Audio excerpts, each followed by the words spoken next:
It's time for the Ella Johnson Show.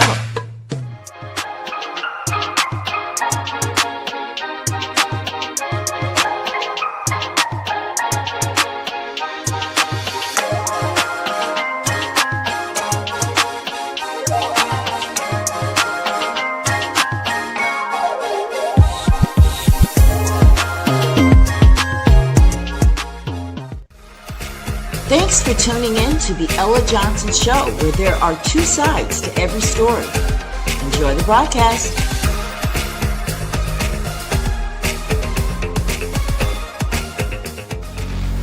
Stay tuned.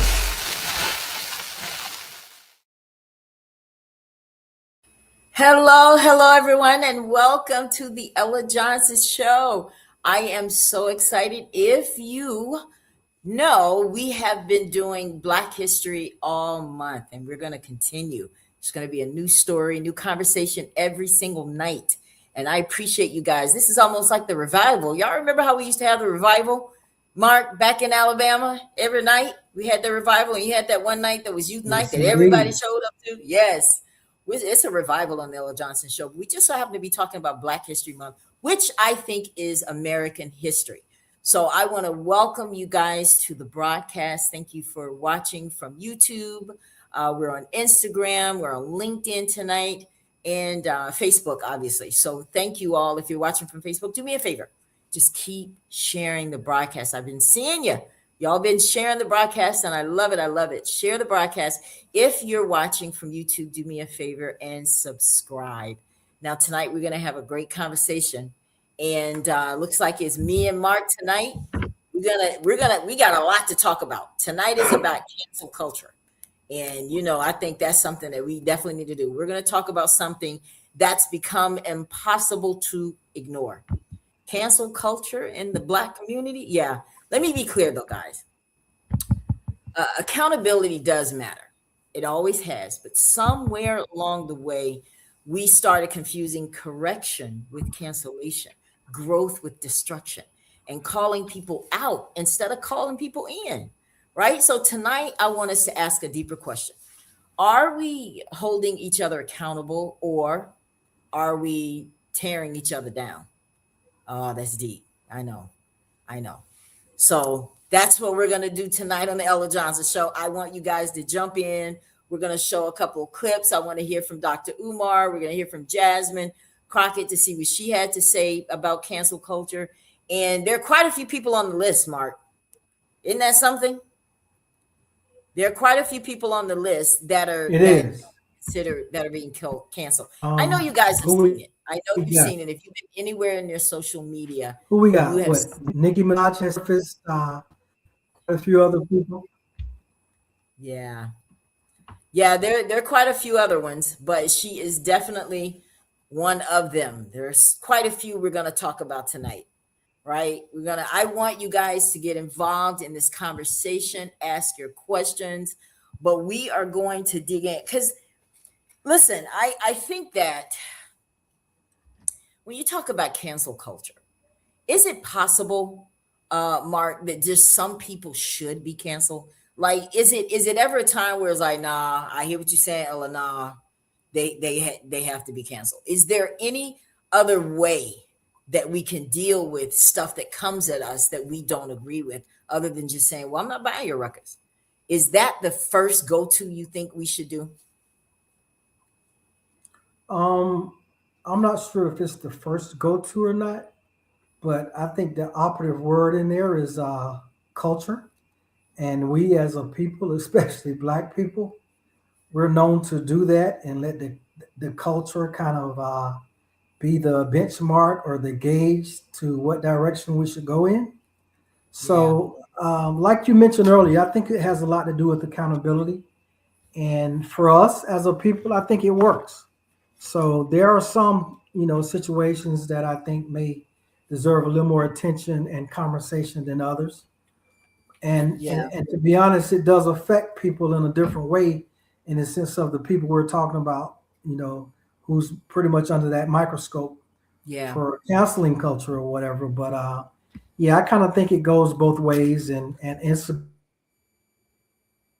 good for and a conversation piece for us to have. So I kind of dig it. Yeah. I'm for it. Yeah. So let's just for the record, guys, let's talk about what cancel culture really is. It's when we sometimes will come to an immediate judgment. And y'all know how we do. We see something, we don't check to see if it's true. We don't know if it's AI. We don't know it because there are a lot of people that disguise themselves on Facebook and social media. Okay. They're not that picture you see, that's not really them. They could be people that are like Republicans pretending to be a certain way, to try to make, if I were going to try to infiltrate something, I would become like some white woman and then be in these white groups saying stuff about, the other side. And so you can't just run with everything just because you see it in social media. Social media is dangerous. It has ruined lives, it has ruined marriages, careers. So it's not something that you just take it and run with it. And I think that's what's happened in cancel culture. We immediate judgment, run with it. Another thing we do is that we'll take something that's already started and keep it going. Right? You don't know it, just keep it going. Like you see all these celebrities, they put out there, this person died. I know one day my sister, bless her heart, she said, "Oh, Janet is dead." I said, "Girl, bye." That is so fake what you just saw because she knows I love Janet. So she's like, "Hello." And she thought she was going to call me and I was going to be crying or something. Like, girl, bye. That's not true. But I think that after we have this conversation tonight, I think that everybody's going to have a different view or a perspective on how we look at this. All right. So my heart on this, Mark, and I don't know where you are with this, is what happens do we ever consider the fact that we've already been through enough? We've already had like the world against us when it comes to slavery and the injustice, the racial injustice that we've experienced. It's like, we don't want to do it to ourselves too, right? Like it's a lot. So we're gonna start with Nicki Minaj because y'all know that's the newest trend, right, Mark? That's the newest one. Yes. So with Nicki Minaj, where this started was, everybody was already feeling some kind of way because she's now Republican and she's all with Trump and all of that kind of stuff. I think it's a sideshow, but her coming at Don Lemon, because I want to talk about that beef a little bit. That came about because, of course, he went into the church. That whole, y'all already know, we talked about the other night. She made a comment about that. And this is the part I thought that I'm like, listen, girl, chill, okay? Instead of her talking about that, she talked about him personally. She went for him personally and made a personal attack at him, saying that he's disgusting, he's a thug, and all this kind of stuff. And then so he comes back and he's like, okay, you really do need to hush because you really don't know what you're talking about. You don't know anything about journalism, and it's going. First of all, was she right? Because when he did that, what he had to do, her response was to attack him. Was she wrong to do that? What do you think? Well, the derogatory words and stuff that she used, I think was wrong. And she made the attack personal. I kind of think it's more of a distraction from what she's got going on herself. And the fact that she's losing so many fans and so many people are coming out against her. But, after doing a little research, not only, is she getting paid to go on those rants and do those things for the Republicans, she could be seeking pardons because of her own personal situation. I mean, her husband is a sex offender, and so is her brother. So, I mean, she could just be, doing a little dog and pony show trying to get those pardons. You know what I'm saying, from Donald Trump. Yeah. So I kind of think that's her way of trying to do what she need to do for herself. Yeah, I mean, I've heard that too. That's it. And we're going to talk a little bit about what he's been trying, her husband. He has a long rap sheet. I'm gonna tell you. When I was looking at that today, Mark, I was like, "What?" I thought it was just like one thing. It kept Yeah, going. I was like, "Okay." But it's sad that you feel like you have to cozy up to Trump. That's the only way. I Maybe know. he just needs to do his time. I'm sorry. He needs rehabilitation. He was charged Yes. with rape of a 16-year-old. So maybe he does need this help. Maybe he does need it. And I not saying that that's what it is. Maybe she just had a change of heart, Mark. Maybe she just now all of a sudden, because before she thought the Republicans were trifling, and now she thinks we're trifling. So maybe she just had a change of heart. Maybe she said, you know what? Maybe I have been following the Democrats blindly. Maybe I do need to run to the Republicans. Do you think that's part of it? I don't. I actually don't think it's over either. I think there's going to be more as time go on dealing with her. Um, like I say, like earlier, uh, I think it's part of her own little personal uh, request to get help for her own situation dealing with her husband and her brother. I mean, Yeah. there are a lot of speculation also that it goes a little deeper back to her family in Trinidad. And that's been like one of the common things in her family, even as a child, throughout her own childhood. So I feel that there's going to be a little more to come out to this if she continues to go in the direction that she's going. Does it make it better if it had nothing to do with politics? Do you think that is there anything that we shouldn't cancel people for? Is if someone has different political views, is that something that you would think, or you guys, I want y'all to answer this too. Do you think that when it comes to politics, leave that alone? Let people do as they will. Or do you think that if you lead the Democratic Party, we should? I mean, how? Give me a time when we shouldn't cancel people. Well, I mean, when you look at what's really going on in the world today, Yeah, uh, for me personally, party affiliation went out the window January 6th. I mean, the power and the money grab and all the things that's taken place since then, the pardons, the fact that all of these Republican MAGA people are being charged daily. I mean, I don't know what everybody else is watching, but more and more MAGA Republicans are being charged with offenses and crimes of that nature dealing with kids. More and more every day is just coming out. So I'm really not surprised considering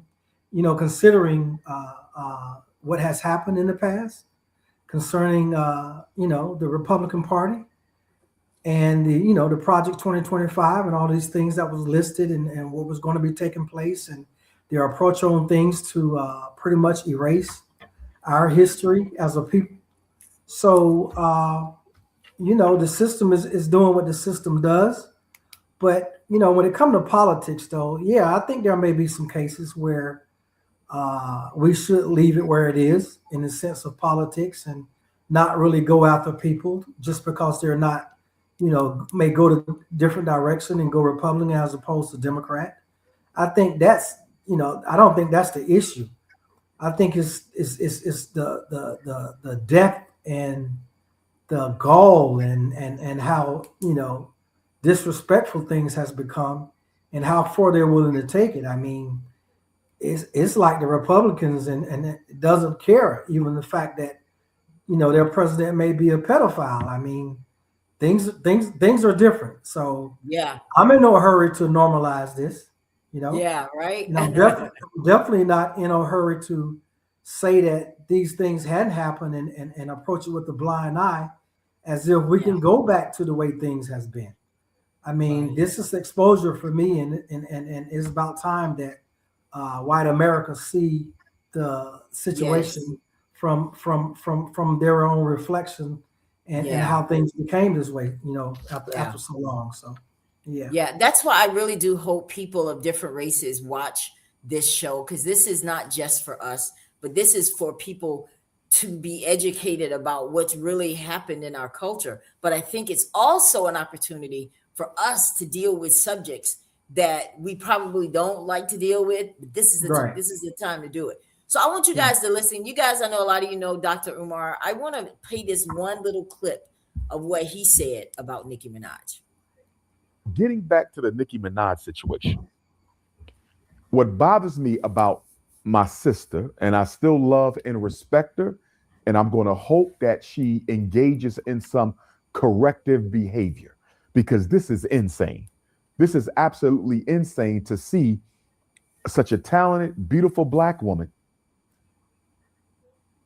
build her career through Black culture by way of the hip hop movement, become a multi-millionaire, one of the top selling artists of this century, and to use Black culture to build your career and then turn around and use the platform that was created through Black culture and hip hop.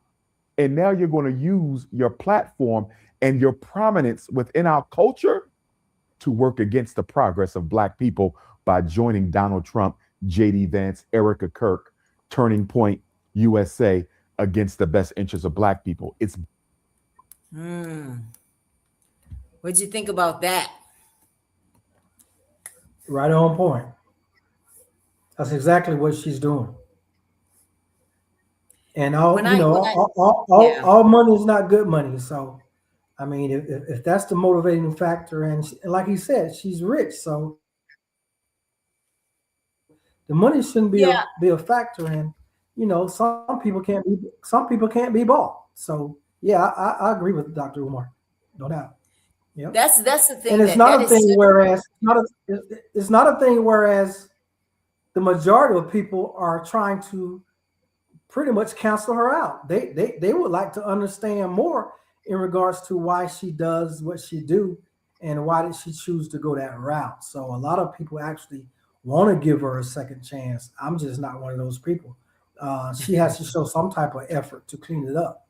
You know what I mean? Yeah. And she's not attempting to do that. So, at my age, I just leave things where they are, So were you a fan of her before, or did you? No, not like that. I mean, I wouldn't like, I don't have any of her music in my music library. I mean, I don't stream Nicki Minaj, but there's a lot of other, female rappers and their type of music of 2025, 2026 that I don't necessarily agree with. And it's not just her, but this move she's made recently though, that's unexcusable if you ask me. Well, I mean, I've never been a fan. I thought she was a beautiful woman. I thought she was talented. I just couldn't get with the lyrics. I wasn't trying that hard to listen to the lyrics. Right. Terry says, I'm not a fan. Terry, why aren't you here tonight? Come on here, brother. We miss you, Terry. Yeah, we need to hear from you, Terry. Come on, log in. Yeah, we need to hear from you. Come on. And I agree with him, because she basically, these people get up, and she's not the only one. Lil Wayne, all these guys, y'all get up, come up, Black people buying your CDs and your cassette tapes when that was a thing, and supporting you and helping you in these grassroots efforts to get where you are. And then you get where you are. And then it's like, well, you know what? Now you too good for us. Now because one of the things that I wrote this down that I thought, interesting. And even Vance agreed with her on this. She said that little Black girls, we should never, to make somebody feel beautiful, you shouldn't have to put other people down to do that. And that was like a dig at Black people, she was saying. And Vance was like, yeah, I like it. Trump has even said, oh, she's the best rapper of all history, all time. It might have been right after she invested in federal government programs. I don't know. Yeah. Could have been before, could have been after, with this gold card and all this kind of foolishness. It's not, I mean, when I saw her, she looks like she's unhappy. Like she knows she's doing something that is not popular, but bless her heart. I do wish her the best. I don't wish ill on nobody, but yeah, I don't think she'll be able to bounce back from this one. Guys, I want y'all to hear what Jasmine Crockett even weighed in on this one. Now, I mean, she's also on my list. She's also on my list of people because she's been one of those that have people have said some stuff about her too. But let's watch what she had to say about Nicki Minaj. Hey, I wanted to ask about Nicki Minaj, because she's like, very in the news these days. Has like, you're doing a face right now. We don't mess with Nicki. You don't mess with Nicki? No, we don't mess with Nicki. Did you used to mess with her? Oh, of course. I mean, you had to, but I will be clear. I have always loved Cardi more. Okay. And clearly my instincts were right to love on Cardi more than Nicki. Totally. So you kind of flipped on her. What was the moment you decided that I just can't anymore? I just don't do sellouts, especially in this moment, right? Like things are too serious. There are too many people that are being harmed. And especially with her being an immigrant, then deciding to go and cozy up to this administration that is specifically putting targets on the backs of immigrants and anyone who stands with them. Even if they're U.S. citizens, they can catch a bullet. That is wrong. And I don't even understand how you can play with it and pretend like it's anything but wrong. Why do you think she's doing it then? Listen, I don't know if it's because she looking for some papers for some people, or if she's looking for them other papers. Because I hear that she got family members that's got a few little issues, right? And so maybe she needs them other papers because he love to hand those out, usually at a cost, right? But going after people like Don Lemon, who I love dearly, just wrong. Like she's just on the wrong side of history. So I hope that people remember all of this when she comes back and she's broke and she's begging for money and support, because something tells me MAGA ain't gonna do it for her. If Nicki came out with a summer jam and you couldn't not bop your head to it, do you think you'd still have to turn it off when you're in the car to come on the radio, or can you divorce those two things? I think that there are plenty of people. I'll give you an example. R. Kelly, right? A lot of people took issue with R. Kelly. R. Kelly obviously is serving and doing his time right now. But something tells me that people are still bumping R. Kelly somewhere, somehow, right? I think that there are people that can divorce the art. For me, it is more so about your dollars. Are you going to support with your dollars certain things? Because it's the dollars that have given her a platform in the first place. Otherwise, Donald Trump wouldn't even know who she was. No one would know who she was, but for the dollars that were used to support her that allowed her to have the platform that she has. Do you want to continue to support or elevate a person's platform who's then going to turn around and do things that are demeaning to us as a society? It's interesting to me that she's the MAGA hero right now, but she's not included in their halftime Super Bowl show. You know how they're doing a Turning Points halftime show? Kid Rock is headlining.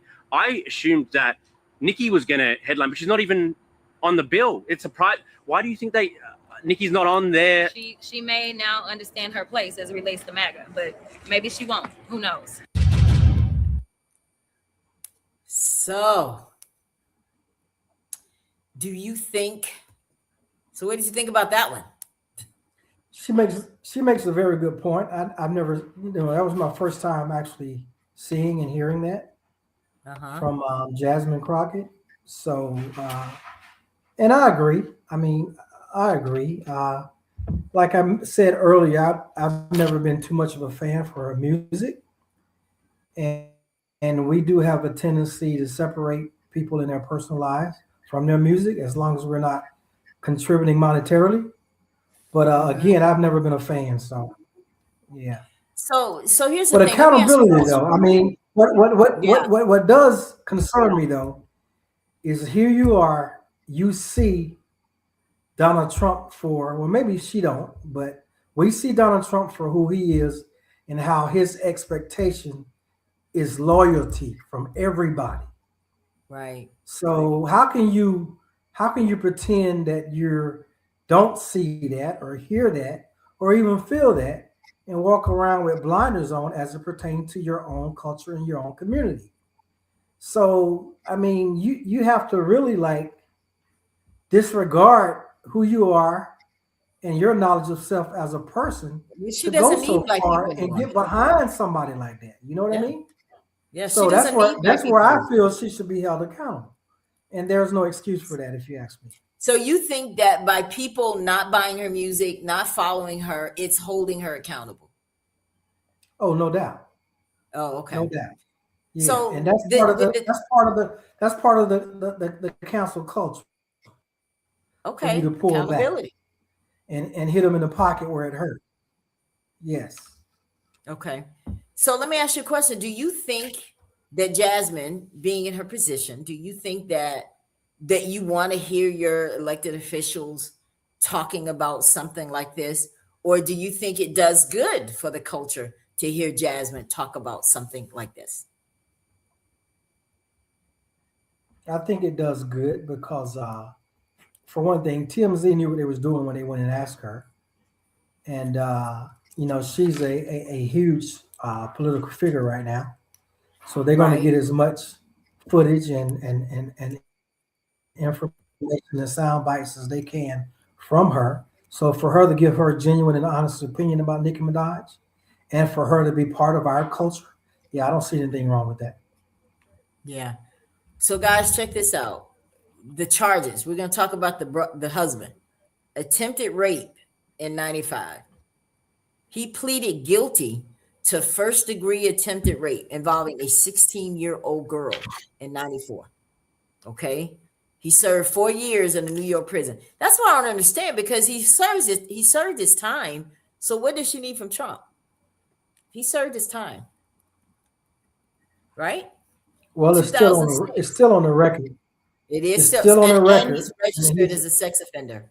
Yeah. There you go. So that's probably where it is. Okay. He also pleaded guilty to first-degree manslaughter in a 2002 shooting death of a man named Lamont Robinson. He was sentenced to 10 years for that, but he only did 7. Yeah, in prison before he was released in 2013. Let's see what else he did over here. Failure to register. After moving to California in 2019, he failed to register as a sex offender. What happens if you fail to register as a sex offender? Like, I'm not sure. I know that you can be brought up on charges for that in some states. So, and it looks like he pleaded guilty to the federal charges in 21 and was sentenced in July 2022 to 1 year of home detention, 3 years probation, and a $55,000 fine. Oh my gosh. Then he had a probation violation in 2023 in September. And this is not to just kind of put this guy down because of what she's doing, but it leans to her motive. If that matters, does it matter? Does it matter that she's trying to do something for her husband? Or do you think, no, I don't care, she's still canceled? What's your opinion on that? Definitely she's still canceled, but look at who so she's somewhat, nothing, there's nothing she could do that would change your mind to not cancel her. Is that what you're saying? Oh no, not in today's time with all we got going on. Oh no, nah, that's a personal choice of hers. So she need to live with that. Now, she's a grown woman. You know what I mean? The same thing Terry just said. And who knows? Right. And who knows, through some type of help, pardons, or whatever you may call it, through Donald Trump, maybe that record could get expunged or something, or it could get sealed. And imagine the benefit that would be for her and him if that's able to take place. You know what I'm saying? So I don't like nothing about that at all. Let's talk about some other people. Don Lemon. We talked about this one the other night. Do you think that most people canceled him, or do you think most people are rooting for him?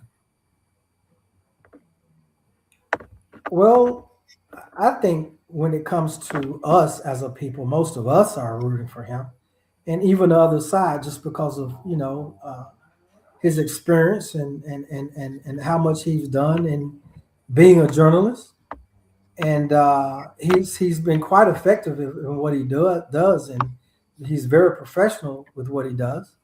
Right. So I think a lot of it is just a personal attack, and we see what side of the fence MAGA is in regards to what he's done. I mean, there was even one guy that even mentioned that he should be lynched in the public square. Oh. So, I mean, that in and of itself, tells you what's really going on behind the scenes. Guys, before we gotta show this, because this is one that I just want to bring up some of these photos, guys, so we can here we go. This is one situation. This is one of her posts. She came to this country. This is for you, Terry, because you did mention this. She came to this country as an illegal immigrant at 5 years old. She said, I can't imagine the horror of being in a strange place and having my parents stripped away from me at the age of 5. This is so scary to me. Please stop this. Can you try it? This was her in 2018, guys. See this? She stood out. She was not about that. Oh, that's not her. Sorry. This is her. Look at this. This is what she said about Democrats. She said they're flying in immigrants to vote because they reneged on all the promises they made to African Americans and can no longer get the African American vote by default. She just ended the entire part. Like, what is she talking about? That we're flying in immigrants to vote because we reneged on all the promises made? Republican talking points. I mean, this is what they turned everybody into, unfortunately. Now she's accusing Jay-Z and Beyonce of child sacrifice for Power Sparks Online for Firestar. I heard that today, that she's kind of going after everybody now. Like, she's calling out people. I mean, like, she's just like, you know what? Let's go. Let's get it. Like, she's not caring at this point. And then this is a picture of the brother and the husband, guys, just so you'll know. I put these pictures here. That's why I wanted to share them with you guys. Then I saw this one today where she went to, she said that she went to Newsom to get some help, and he just kind of ignored her. Now she's calling him Newscom, like Donald Trump. I'm like, girl, that's so not cute. Like, I don't know why people think that's cute. Like, he's not a comedian. So I just wanted to share those things before we move on. But we're also going to tie it in, guys. There's the picture I was looking for. You guys see this? This guy right here, and he's from Florida. Lord help us. He is from Florida. He's a gubernatorial candidate, GOP. And he said Don Lemon is lucky he was not lynched for ransacking church.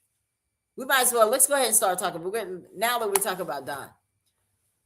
So I don't know if you guys know this. I saw this today that in California, they are specifically, they are specifically targeting reporters. They see reporters and they're shooting them with these, what do you call these bullets, these different kind of bullets. They hurt, but like rubber bullets or something. They're doing this. Google it. It's out there. Like these people are crazy, man. They're absolutely losing their mind. Absolutely losing their mind. What do you think about that?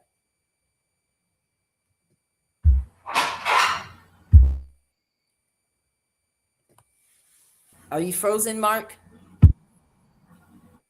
So yeah, it look like it's kind of hard for you to come up. Okay.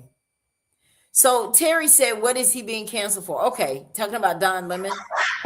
I mean, you got people that are feeling some kind of way about the church thing. That's gonna play out. But like I said this morning, because I went live this morning, when I was in my car, just to talk about this a little bit. I don't want to take up all our conversation talking about Don Lemon because we've talked about it. But it just has to play out. And this is the thing I want to put everybody's mind at ease. If the DOJ is not able to prove, remember I said now, prove that he was a part of that protest in helping to organize it and make sure they go up in that church. If they can't prove that, then they're dead in the water. So all of this stuff that they're saying, don't get sidetracked. They like to use their words to intimidate and scare people. Okay. But when you know, you just know.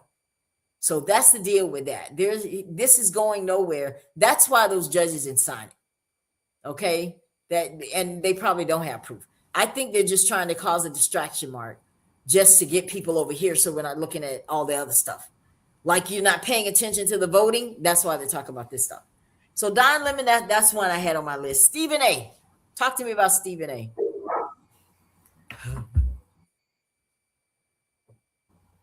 How do you feel about Stephen?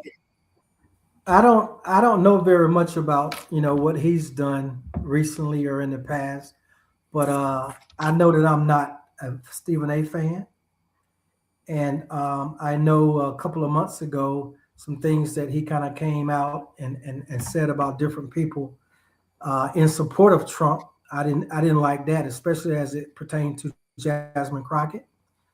Though he did somewhat apologize. He did. Um, And yeah, that's what I was going to ask you now. he's We been cancel people, but if they apologize, is that enough? Because Kanye did too. right, Can we and can and we and can and we I think accept that's that? I think that's a step. I think that's a step forward because we have been preaching accountability, and that falls in the line of accountability when a person does the right thing and apologize for their actions or something that they said. So Yeah. yeah, that would be in one of those cases. Again, I'm not a fan of Stephen A. Smith. However, you got to give a person credit where credit is due when they do the right thing and they pretty much stand on their accountability and their word to kind of clean things up and move things in the right direction. I think what he tries to do is play both sides so he won't look one-sided. You know? Like, okay, this week I'm gonna say something good about the black people. Okay, next week I'm gonna say something good about, you know what I'm saying? I think he tries to stay in the middle because he thinks that's where what he needs to do as far as reporting. Yeah, I've seen a lot of stuff he said. All right, we're gonna move along. Who is somebody else that was on my list? Jasmine was on my list because she was in the media a lot for calling the governor of Texas Hot Wheels. Is that a canceling event? Like, I don't care. What about you? No, not. I mean, I like Jasmine. Okay, Yeah. so I might be a little biased, and I might give her a little more latitude than most people. But that's nothing compared to what she's faced. Nothing at all. Yeah.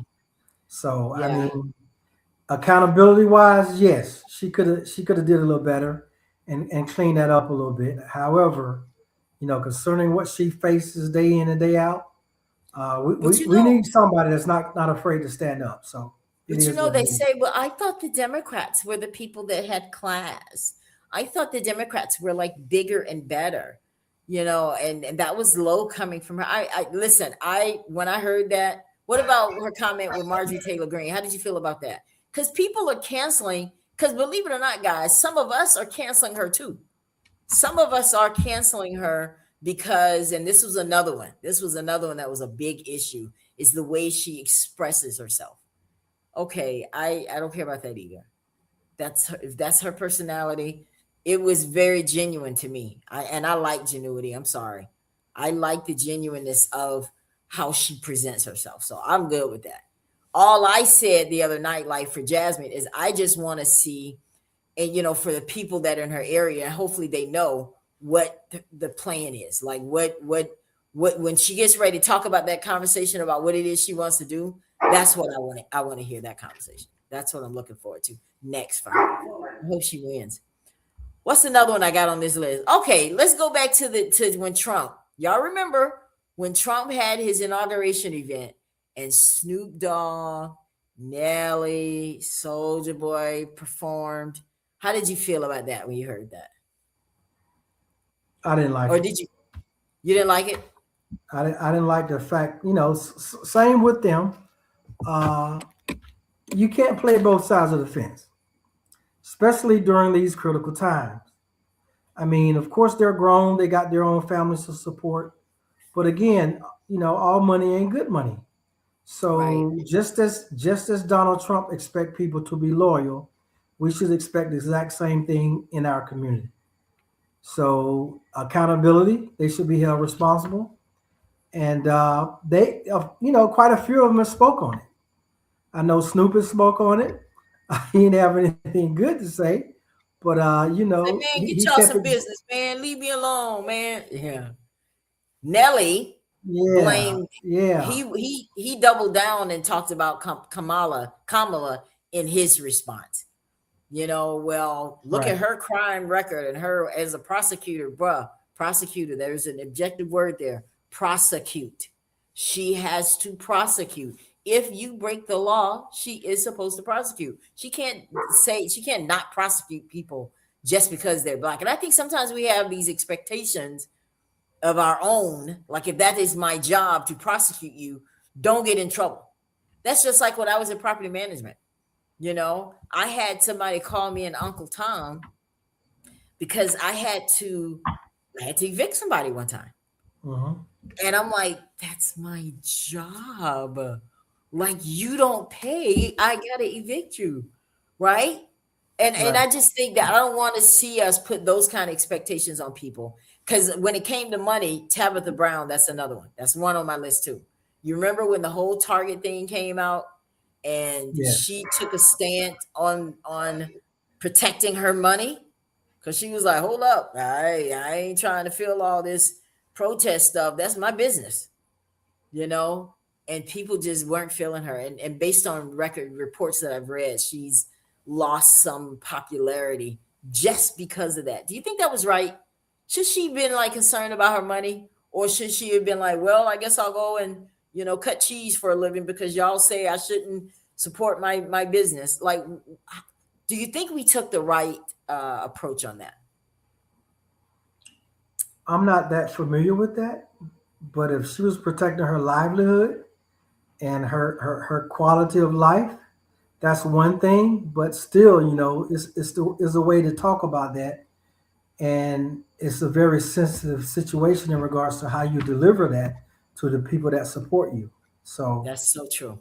I can't speak too much on it because I don't know very much about that particular situation. Now that brings me to my next person, Pastor Jamal Bryant. Now, one thing I have, because I have to give credit where it is due. He got the masses together and we unified under him with that Target boycott. And it was a success. I have to give him credit for that. He did that. He did it. What do you think? I mean, we're going to talk about him, but we have to bring it all out, good and the bad, right? And when he did that, he earned so much respect within our community. To turn around and do this foolishness over a dress. Now, when you first saw this about the dress, what did you think? First of all, what did you think about the dress?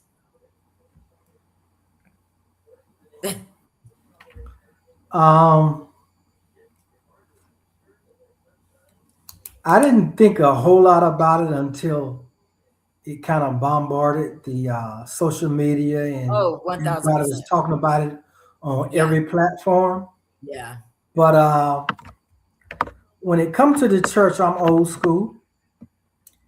And my mother would have never wore a dress like that. Neither would my sisters, aunts, or any female that I know. Yeah. And I don't know of any men in my circle who would have went that route to even defend that. Okay? Especially in the way that he did it. And in the church setting, I'm going to be honest. I didn't like it. I didn't like it at all. For him to take the approach that he did with people where you're trying to reach their heart, minds, and soul. Yeah. And then you come right back and maybe piggyback on a hip hop rap song or something like that. It kind of gives the motivational speaker vibe as opposed to a leader and a person that people should be following in and outside of the church, as in their home. So nah, I'm not with any of that, being who I am and how I was raised. That's a very good point, Mark. That's a good point. Yeah. So I mean, but however, I mean, that's kind of the reflection of a lot of pastors and preachers and the secular movement, you know, that we're dealing with in these times. But no, I'm not with that. I don't follow a lot of that.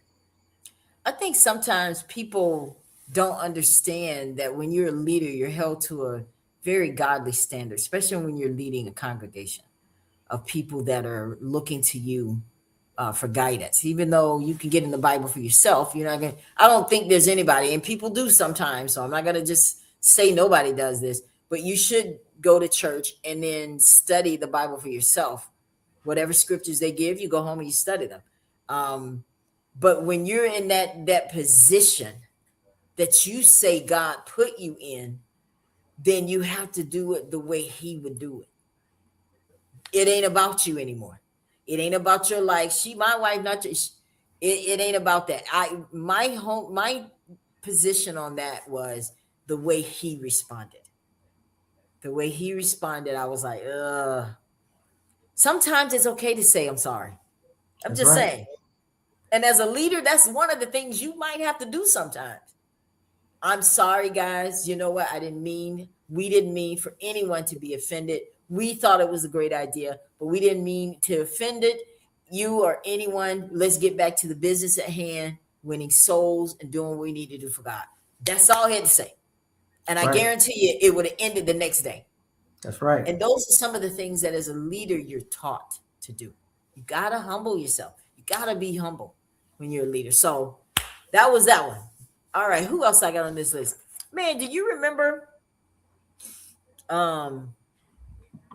Gayle King when she went to, no, you know what? Let's go to another pastor since we on pastors.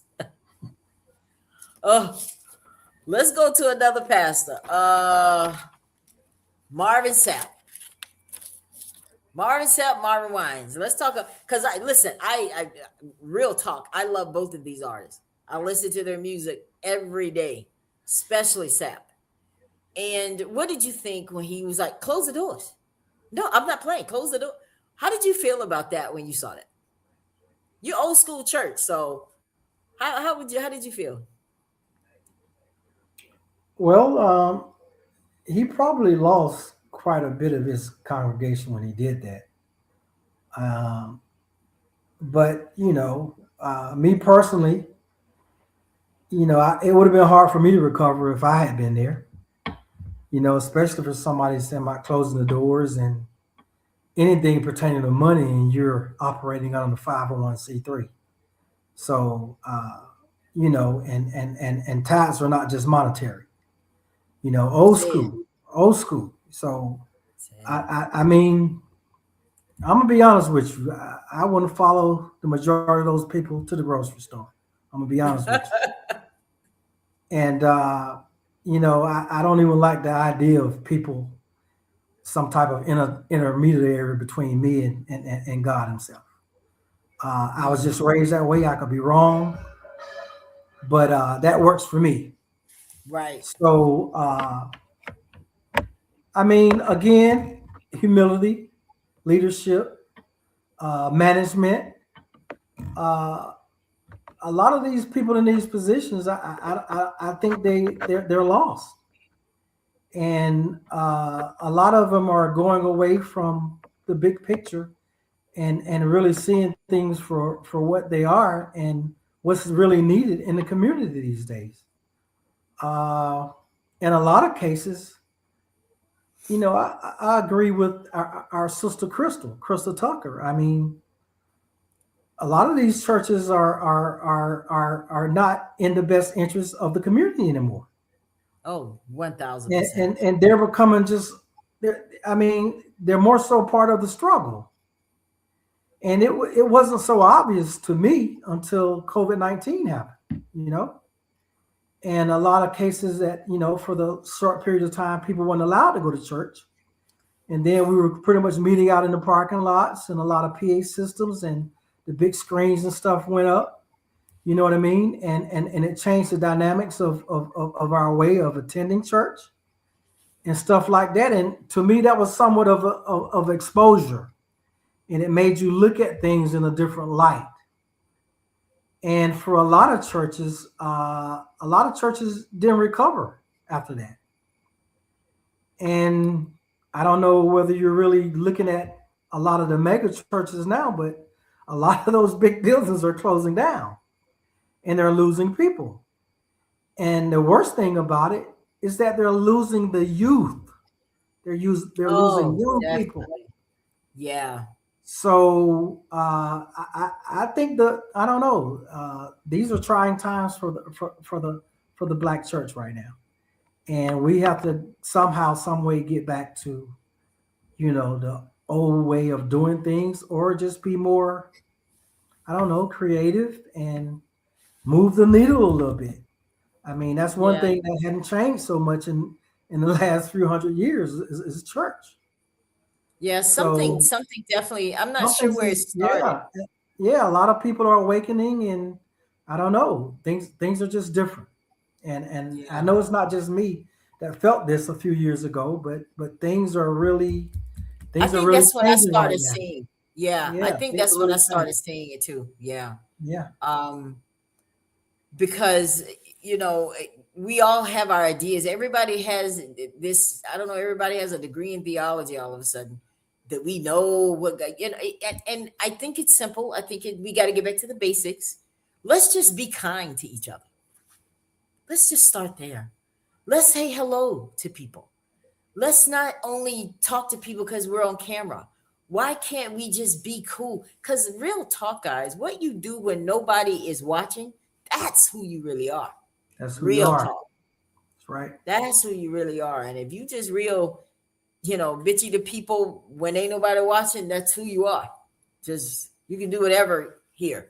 And I want to see us get back. That's the one thing I will say, that when it comes to cancel culture, that's one thing that I can say hurts me more than any of them, is when we cancel that come, because that used to be the thing that kept us together. I mean, think about the slaves. How would they get able to keep it together, Mark, back in the 50s and 60s and the 70s? How were they able to keep it together without killing each other out there? They were all oppressed. They were all being beaten. They were all out there picking cotton every day. They found a way, and that's where the Sunday getting together to eat comes from, is those slavery times. Because that's the one time they could get together and talk about how their day was, kind of keep each other encouraged.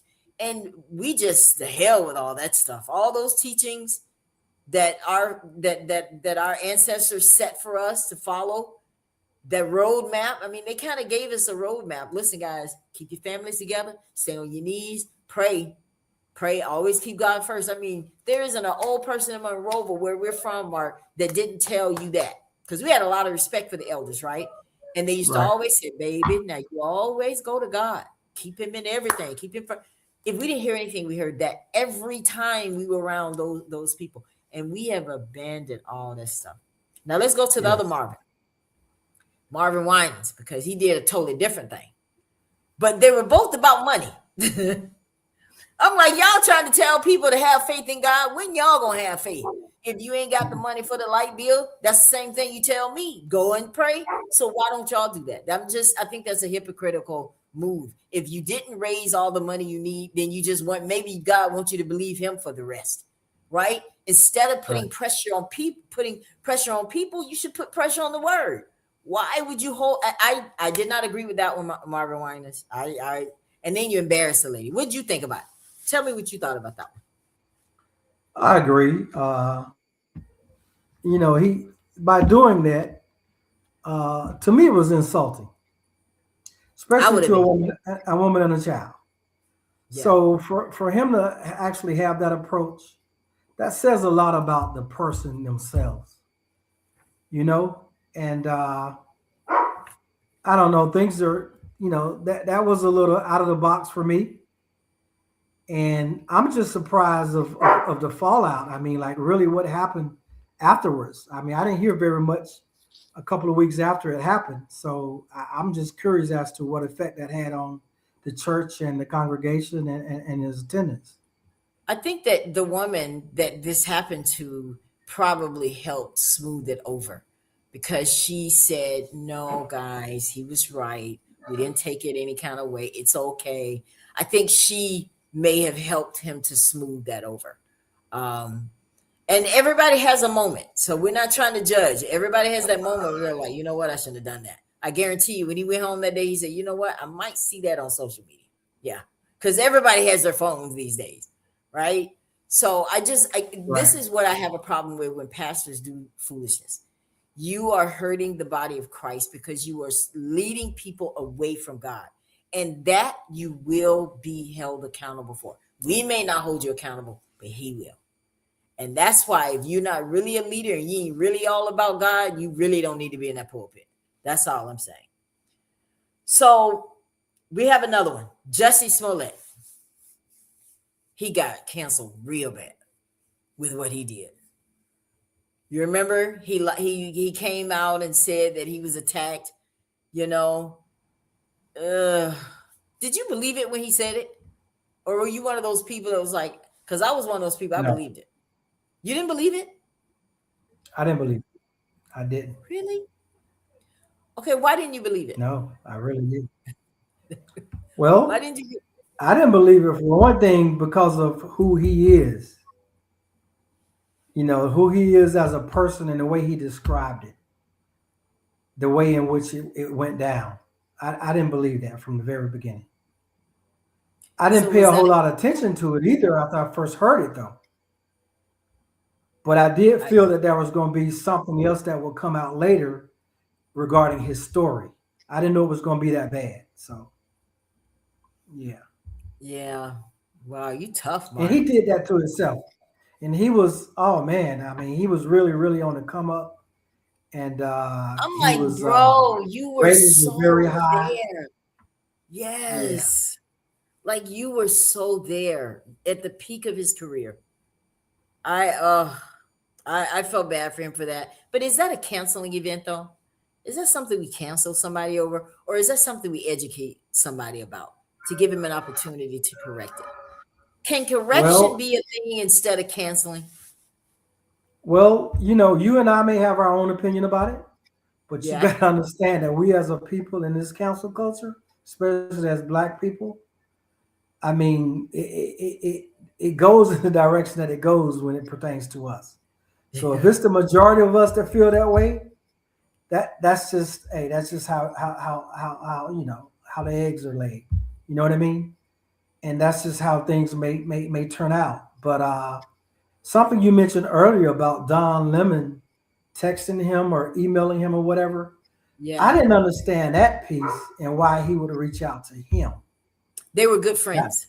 Oh, okay. Yeah. They're good Well, friends. even in friendship, Yeah. when you're dealing with somebody who's already pretty much been counseled and you go and pretty much lean on them or share a word with them about your own situation, it could have a negative impact. You know what I mean? In I'm regards pretty to the sure. company you keep. I'm pretty sure that when Don decided to do that, he was not thinking about his job. He was thinking about, this is my boy, and I need to just tell him. And I'm sure he never thought that Jussie would admit it, but he did. He admitted it in court, and he said that was the reason he moved the way he did, was because of what Don said.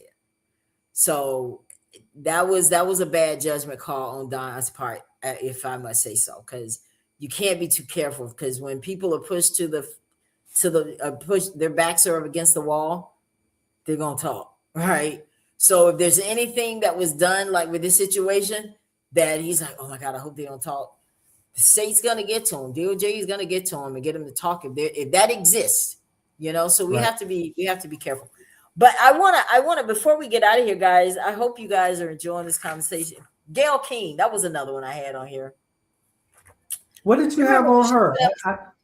When she went up there in the all female space flight, and she was tripping because nobody was excited about it. Everybody was like, girl, bye.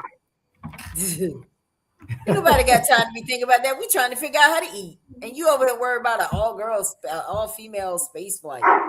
They just felt like she was out of touch. Like, girl, you really need to have some Black friends. Like, for real. We are not thinking about that right now. We worried about how to put food on the table. So she was kind of, and then same thing with Jonathan Majors. You know, people kind of, they're not playing with him too much either. So I brought up all these, and Diddy. That's the last one. What do you think about Diddy? Ooh, I know you didn't want to cancel Diddy, right? Well, I don't think of anything about Diddy. Diddy has been suspect for 15, 20 years. And in the underground community, these things has been out for a long, long time, and not just Diddy. Yeah. So after seeing the video of him and what's her name? Cassie? Yeah, after seeing that video, it didn't matter what his reason was. I mean, as a man watching that and having sisters and aunts and a mother and knowing that, you know, no man would tolerate that, you know, he just kind of X'd himself out to me, honestly. And I was a Diddy fan back in the 90s, you know, especially having, you know, him bringing out Biggie and things of that nature. But Yeah. Diddy been suspect for a while. And for the things that he's been getting away with for so long, you know, and again, not to mention the information that was already out there in the underground community, I kind of feel that they did somewhat use him, you know, as an example of somebody who was getting too big. Oh, But when you look definitely. at what's going on now with these Epstein files, that was nothing compared to what we're about to face with these Epstein files. And you know, there's a few hip hop artists that's names are being, you know, pretty much broadcasted and exposed right now in that Who? community dealing with the Epstein file. Who? Give me one. Give me a few of them. Jay-Z, Jay for one. Z. I And did hear a little about that, but I heard that it was just he was just in a picture. He was in a photo, and that was right. it. Well, also, but his name is on the list supposedly too, Okay. as for visiting the island. Okay. Yeah. And who's the other guy from Clips? What's his name? From the Clips, the group Clips. I have no idea.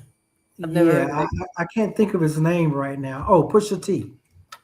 Yeah, Pusha T. He's in there Is he a too. rapper? He's a He rapper? is. Yeah, he Okay. is. And he's been accused of being a handler back then with Jay-Z. And their name is coming up pretty much in the same write-up, along with Jeffrey Epstein, with one of the teenagers who was complaining about it at the time, and she personally named them too, both of them. Oh, Yeah, okay. but that's just hearsay. That's just something I read in, you know, pretty much on a social media platform. So I wanna share with you guys because you know all week we have been tying everything that we're talking about here to some type of Black history back then. And I was really trying to see. I was trying to research, Mark, to see if maybe they used to act like this back then, that they would just cancel each other and move on to the next, and they had all these kind of things, and I couldn't find anything like that. But I did find that there was a cancel culture, and one of the biggest ones was Muhammad Ali. Now he wasn't canceled by his people; he was canceled by, you know, the masses, the government, and stuff like that. And so this is what, if we know that we've experienced those things before. Now let's talk about what it was with Ali that had people. When you remember when he refused to be inducted into the U.S. Army during the Vietnam War, he was like, "Man, I'm not going down there. They never did nothing to me." You know, Right. based on his religious beliefs and opposition to the war, the backlash was instant. This is what happened to him. He was stripped of his heavyweight title. His boxing license was suspended. He was sentenced to 5 years of prison, which it was later overturned. He was unable to fight during his physical prime, 25 to 28, and was vilified by the mainstream press as a traitor. Now, he was canceled. That's cancel culture back in those days. So if we're looking at it like that this is what they used to do to cancel us, why have we now adopted? We don't need they to do it anymore. We do it to ourselves.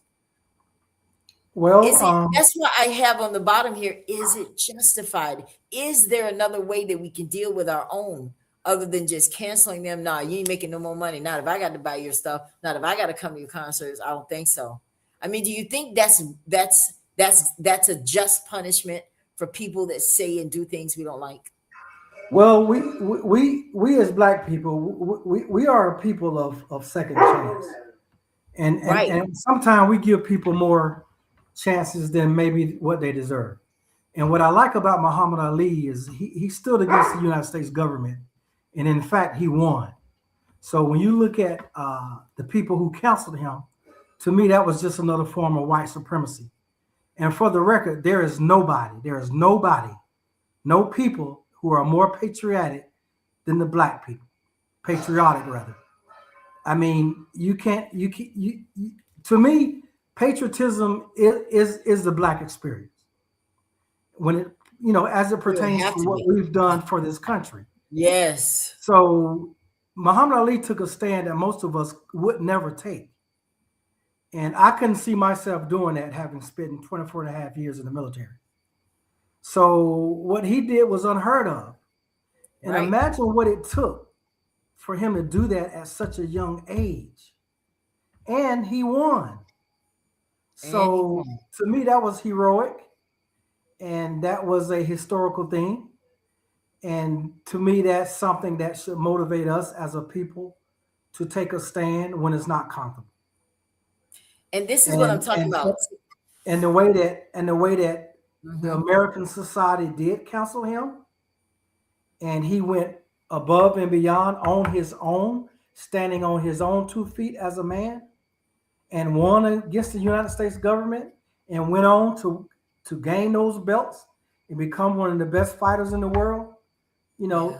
That's the American dream that we should go by as a black as a people. And that's why I wanted to do that, because have we known anybody to do something like that since Muhammad Ali? Like, he basically gave up his life for all of us too, because he could have just said, look, I got mine, y'all better get yours. So I'm going to go over here, do what I need to do so I can take care of my family. He was willing to give it all up just because he believed in it. Do you think people would do that now? No, but it does remind me of people like, Nelson Mandela and Okay. quite a few other people who was Also God made sent. sacrifices. That's right. Yeah, that made major sacrifices. Yeah.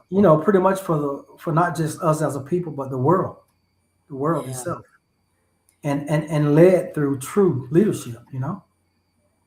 Yeah. So that's our story of overcoming odds and going against the grain and standing where most people would fail or just literally give up.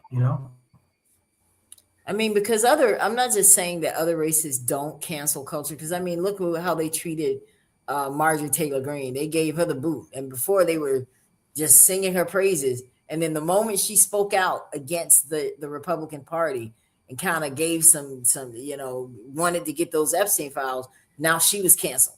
So it's not that nobody other races don't do it, but this is Black History Month, and I'm talking about us. So I just right. Do you think that this is something that we do need to look at for us as a Black community? Should we say, look, not only is it something we should look at for us, but we should also look at the white community, because when you look at what we're dealing with today and this so-called president that we have in office, I don't think white people are doing enough. I'm gonna be honest with you. This is their time to shine. This is their time to really do what they need to do, because this guy here with all these charges and to be a rapist in a court of law, documented, you know what I'm saying? And you still letting this bull crap go on? Somebody's got to be held accountable for this. What do you want to see them do? What do you think they should do? Why is he still in office? Why is he still the president? You know what I'm saying? Come together. He never should have got in there. He never should have got in there. And you voted for him twice. Yeah. So, and I understand it. It's like I say, for me, gloves off since January 6th. So, he was definitely white America's response to a Black president, no doubt. And that's just where white supremacy lies right now for me, in regards to what we're sitting on the sidelines and allowing to continue to perpetuate. You know what I mean? Yeah. And all these things and ICE and all of this, I mean, hey, it's a lot to swallow. And the last thing I want to do as a grown black man is to pretend that this is normal and Oh, not yeah. speak out on it whenever I get an Yeah. opportunity to do so. Absolutely. Absolutely. Yes. I am for that. Listen, I hope that you guys watching got something out of this broadcast tonight, because the goal of this broadcast tonight was just to say, okay, guys, we are really fighting each other in the media. We're really like coming out with the nasty comments and making it personal. Like, do we need to take a step back? Do we think Nikki, I agree that some of the stuff she said, if I had Nikki and it was just me and her talking, no cameras or anything, I would say, Nikki, what's up? Boo? Like, what's going on with you? You know, because I mean, you are alienating the people that helped you get where you are now. These people were not buying your music. In fact, they were talking about you. They were talking about you and saying that you were not a good example for young girls. I think that's what Charlie Kirk said about her. And then the irony, she ends up at Turning Point. I'm like, wait a minute, lady, your husband didn't like her. And I'm sure that these people have never heard of her music. And it's so sad, because I feel like she used us and she's using them too.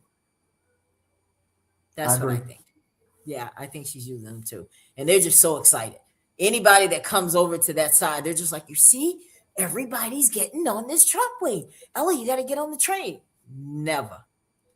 That ain't going to, I'm going to go real country on this one, Mark. That ain't going to never happen. Right? I had to say that from my gut. Right. I forget about trying to be proper, trying to be professional. That ain't going to never happen. Right?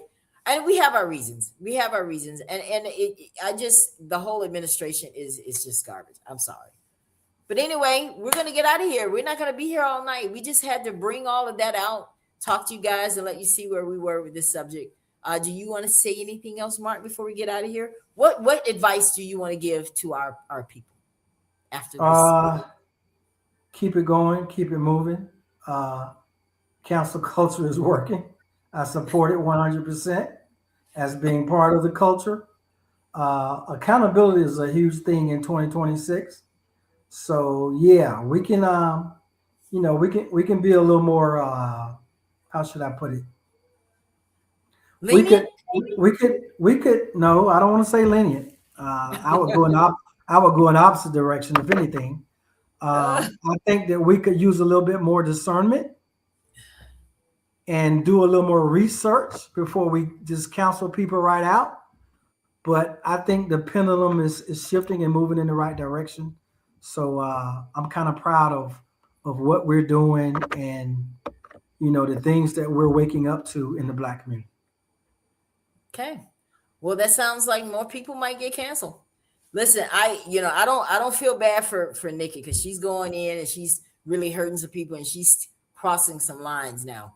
And I just pray that she's careful, because it doesn't have to go this way. If you want to go and be a Trump supporter, go and be a Trump supporter. But you have no reason whatsoever to try to put us down listening to them. You should know your history, know our history, because I know she's not from America, but at least know history enough before you get out and just, because education is key. It Right. really is, Mark. It shapes how you respond to things. That's right. If you don't know, that's why I was able to say what I say about Don, because I know that he didn't do anything wrong by being at that meeting. I know he didn't. That is not uncommon for journalists. For some reason, they're trying to make it like it was a plan and he did something. No, that's common for journalists to be at these meetings. Okay, there's nothing wrong with that, and that's why knowledge is power. Right, and on the other side of that coin, as it pertains to Nikki, we're still learning. I mean, we're growing older as a people every day. Yeah. And we're still learning. So she's not too old to learn. And just like everybody else, she has an opportunity to right her wrongs. So that platform and that door is wide open for her to clean it up. Right. And actually speak to us as a people. So I mean, she's digging in a little deeper and deeper every day, just going after other people. So I mean, again, I like the fact that we're holding her accountable. So hopefully she turned in a different direction. All right. Well, guys, we're gonna get out of here. We're gonna be back tomorrow night. Are you gonna be back with us tomorrow night, Mark? I I'm hope gonna so. try. I'm gonna try, but I have another Zoom call, so I may not be able to get on till around maybe around 8:45 or so if I do make it tomorrow night. So tell me what kind of stuff you'd like to see us talk about during this month. We have quite a few. I will say this. I hope you're back Monday and Tuesday because we're gonna dig in on Alabama history. 2 nights. Oh, okay. That should be Yeah. interesting. Yeah, because we got, I mean, we were the baby of the South of the civil rights movement, right? So there's a lot of history there. So it's gonna take all weekend while you guys are out there enjoying the Super Bowl and going to Super Bowl parties. I'll be right here doing my research so we can bring some good information. So I hope you're gonna be able to be on that. Mark, because I mean, I think there's a lot of stuff, and I know in Alabama they definitely don't like talking about that history. That Right. kind of history talk conversations can get you killed. I True. don't, do you think it could? Do you really think? I mean, I know I'm saying this, Mark, but do you really also think that it's still in 2026, still a taboo conversation to talk about our history? In some cases, yes. However, it's necessary. And when you look at the sacrifices our people made already in the past, just allow us to get online and be on a computer and can have these type of conversations, I think that outweighs everything. And again, it's necessary. But Okay. you know, being from Alabama myself, and at the age of 12 and 13, to have a burnt cross thrown in the yard because one of your brothers happened to like white girls, and some of my own personal history, as in being a part of Blanton's roller rink, riding to Gadsden, Alabama for a skating contest, and being the only black guy or black kid, should I say, in a suburban with the Teal family. And we riding by black houses on Halloween night, and they making statements like, look at all those niggers, and having to swallow that. And I can't wait till I get home to have that conversation with my mother. And she tell me that the definition of a nigger is an ignorant person. Exactly. And that shows her that her son is not ignorant because he was able to endure that and come home and have a legitimate conversation. You know, I'm motivated by my experience. And at my age, you know, I've lived a real good life. And I'm not expecting to go anywhere no time soon. Because, you know, me, I'm a man of faith, and it's the same person, whoever that may be, regardless if I give them a title or a name, because I'm not anybody special. I didn't do anything to be here today to be able to have this conversation at the tender age of 58. So the same people that took care of me yesterday, I have no doubt that they're going to take care of me tomorrow, whoever that may be, whatever source that may be coming from. So I feel good about what we do, everything, good and bad, as a people. There is nobody like Black people. There is nobody like us. That's real. And we're indigenous. We're indigenous to this entire planet.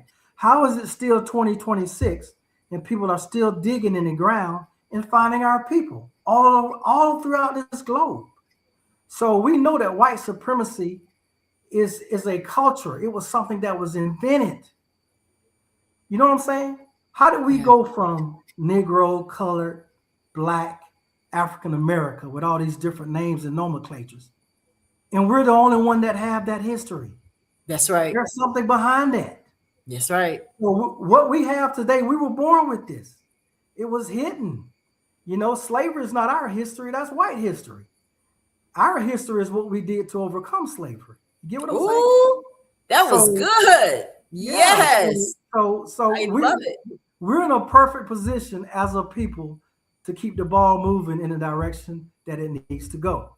There is nobody like us as a people. All right. Now, Mark, I had no idea that you experienced the cross, you say? That ain't I mean, I grew up around the same time that you did. I never knew that in our lifetime crosses were still being burnt. That's right over there in South Mount Pleasant. Me and a couple of my neighbors and friends discovered where they even met at the time. And hey, this How did you goes guys deep. discover that? How did you Yeah, we discover can- where they were meeting? Well, again, in South Mount Pleasant, over in the woods. But hey, who knows? I mean, I understand that this platform is wide open. There's a lot of people hearing my voice right now. But again, we have a history, man, and we've overcome a lot. And to be here today and to have this conversation with you, you know, is a testament that there's a reason why we're still around. That's right. You know, Amen.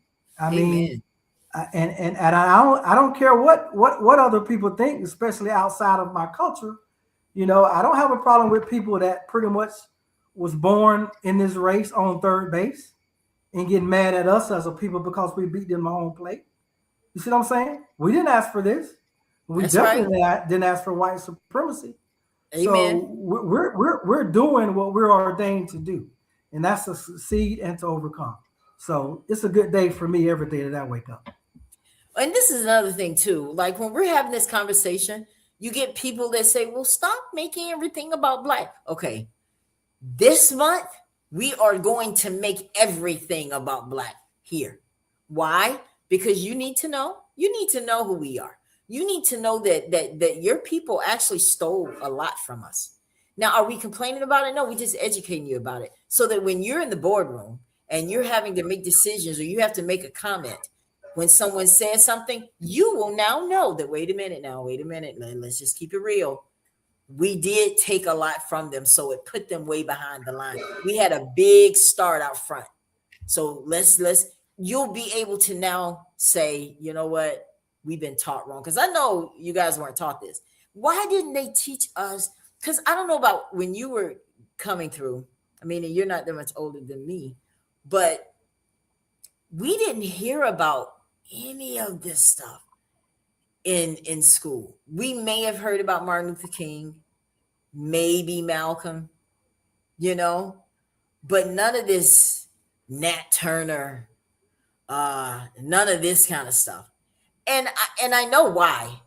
Because think about it, Mark, right after the Nat Turner thing, that's when they said, oh, hell no, we're not letting y'all read and write no more. Because see, when y'all get together and y'all start putting stuff together, who knows what y'all will come up with next. I want y'all to pay attention to that, because Right. Nat Turner is going to definitely be one of our stories, is what happened after he was lynched and dismembered and it was selling off parts. Did you know that they used to eat us back in the day? Yes. Mark, Yes. did Yes. y'all know that? Cannibalism was huge during slavery. Huge. Yes. After they would lynch us and kill us, they would eat us. Unbelievable. So nobody better not come here trying to tell me don't talk about my history. No, I want to make sure that everybody knows because for us to steal, I saw something one day. Farrakhan was on, I think, Sally Jesse Raphael or Phil Donahue. It was one of those talk shows way, way back in the days. And I'll never forget what he said when they said, well, you guys just scare us. You know, you're coming out with all this rap music and it just scares us. And he was like, maybe what you guys are afraid of is that what you did to us, we There may it is. turn around and do it to you. That's That was it. That shut it down right there. I was like, you know what? And I think that's the fear, that if we ever come together and decide, because guys, just a little bit like of the Nat Turner thing, they said, because I think a little bit they were teaching us how to read and write. Certain people were sneaking doing it. But after that, they started coming to our church services because they were paranoid at that point. They felt like every time Black people got together, we were up to something. Y'all got to pay Right. attention. So when you ever go through life and you're feeling some of this, well, you know, they watching me, Ella, and they do it. It's been done before, baby. It's been done before. There's nothing new under the sun. We've been saying it all week. All right. That was a great conversation. Mark, well, I really do hope that you're going to be able to come back. I'm trying to get other people from Alabama to be here with us next week, because I think that talking about Alabama history from people that are historians, one, Nanny Ruth Williams, she is one that keeps coming up as a historian. Mary Tucker, These are Yes. people that are still around. We need to Right. hear from. We do. Right. We Because do. they know a lot more than we do. I just thought of a subject. Okay. We should also maybe talk about the towns and the cities, or the black towns and the cities that were actually flooded. About 8, 9 years ago, I was invited to a all-white cruise or whatever at Lake Lanier. Oh, I'm not sure if you're Georgia. familiar with Lake Lanier in Georgia, outside of Atlanta.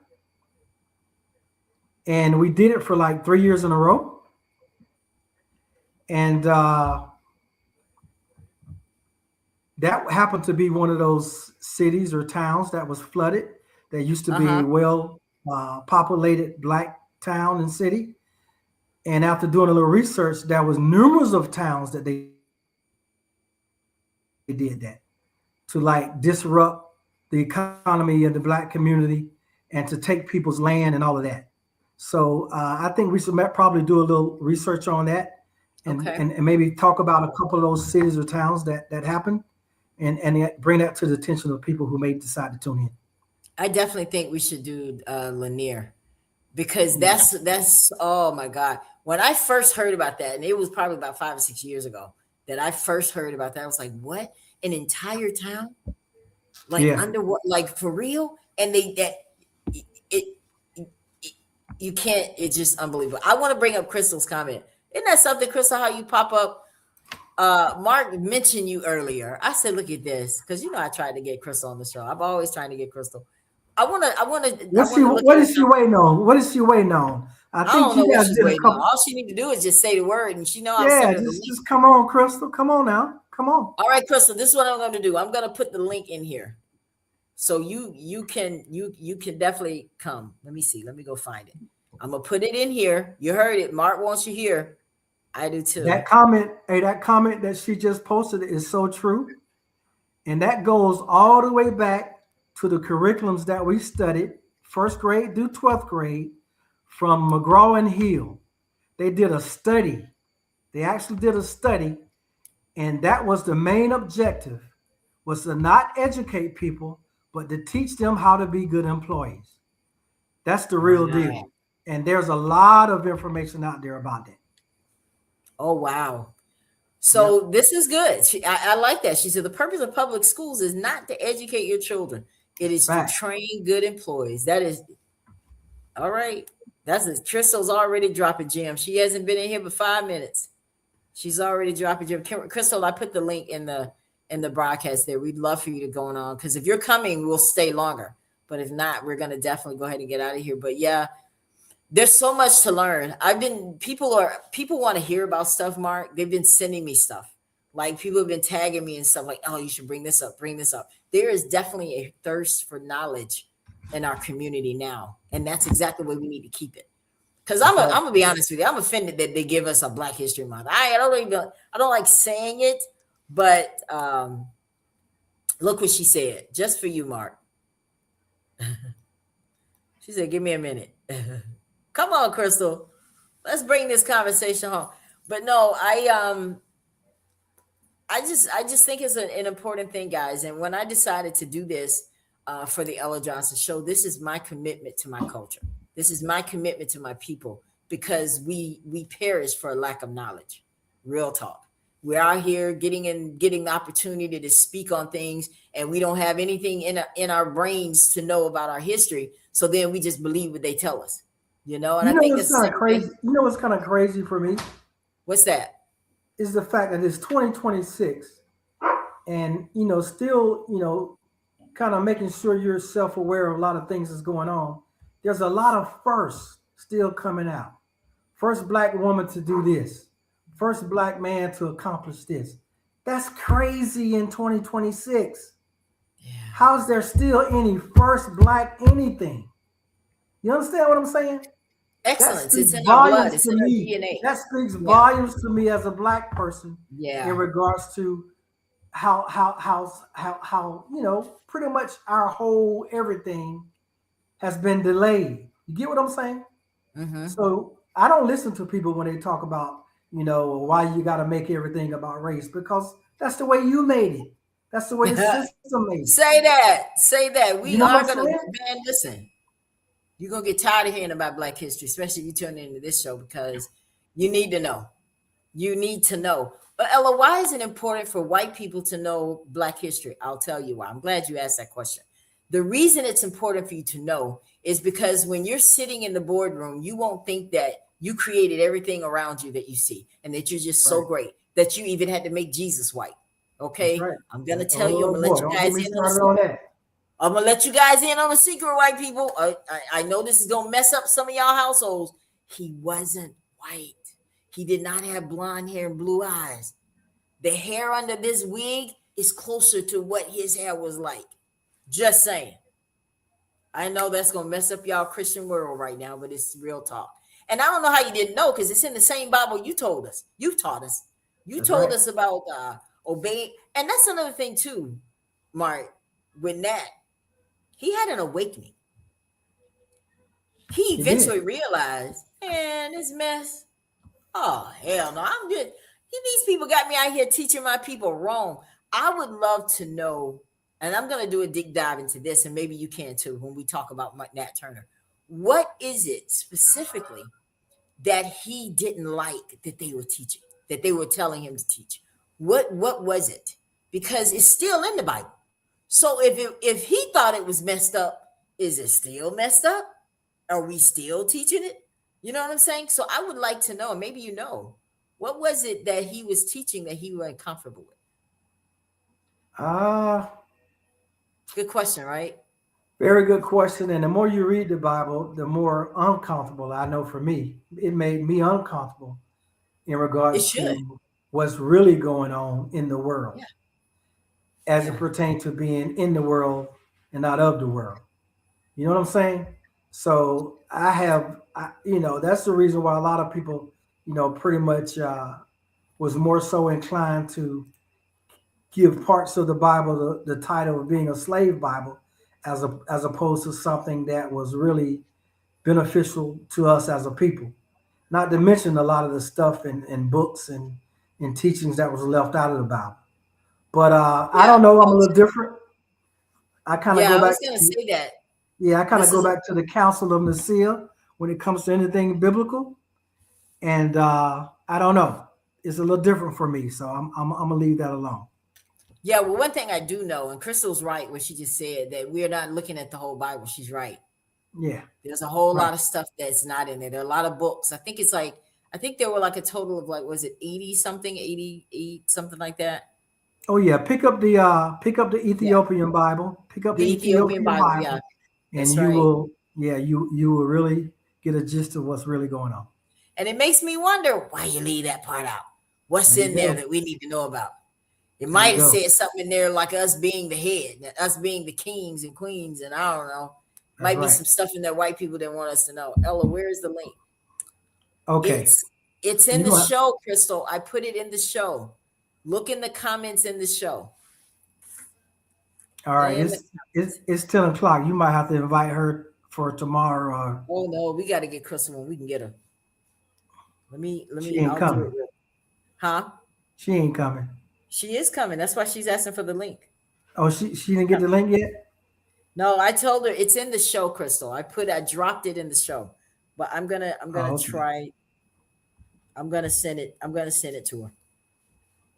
Give me 1 second, Mark. Keep talking while I do this, so we're not sitting here with no conversation. I'm gonna send it to her right now because I really want. We're not gonna be long though, because I don't want people to be like, I can't watch Ella Johnson show. They be staying on there. They're just like the church. Don't like to get off when it's time. All right, Crystal, I just sent it to your email now. I mean to your text message. Yeah, we could once she get on, we could probably also get her availability for the next few I weeks or agree. whatever.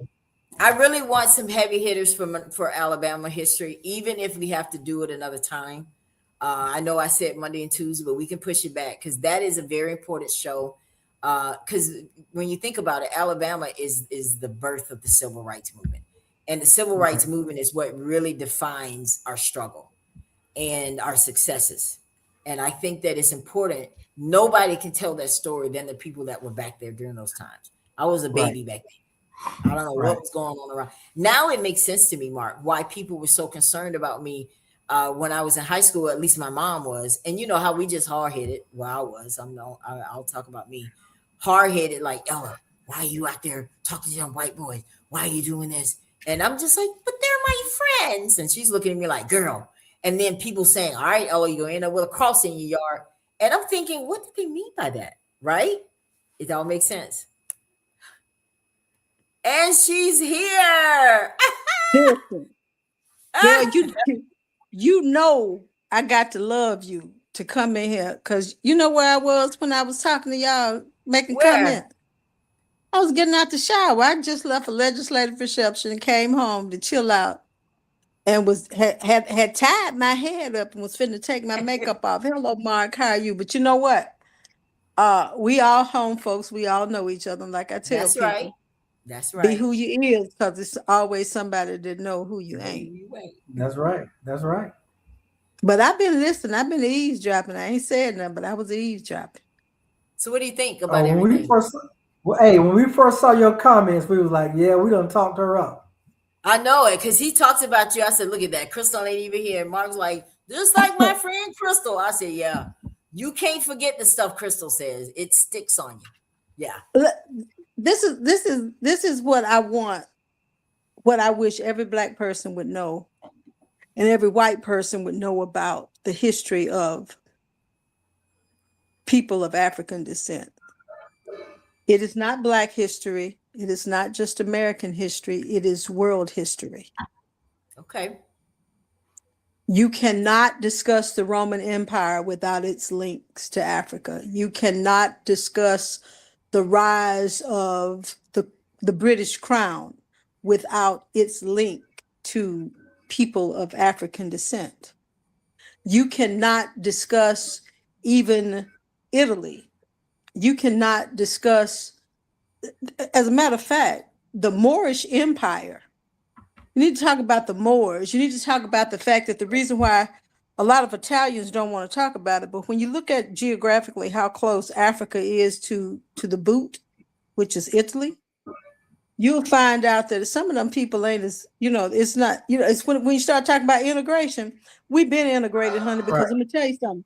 A lot of Italians are not as white or as European as you think they are.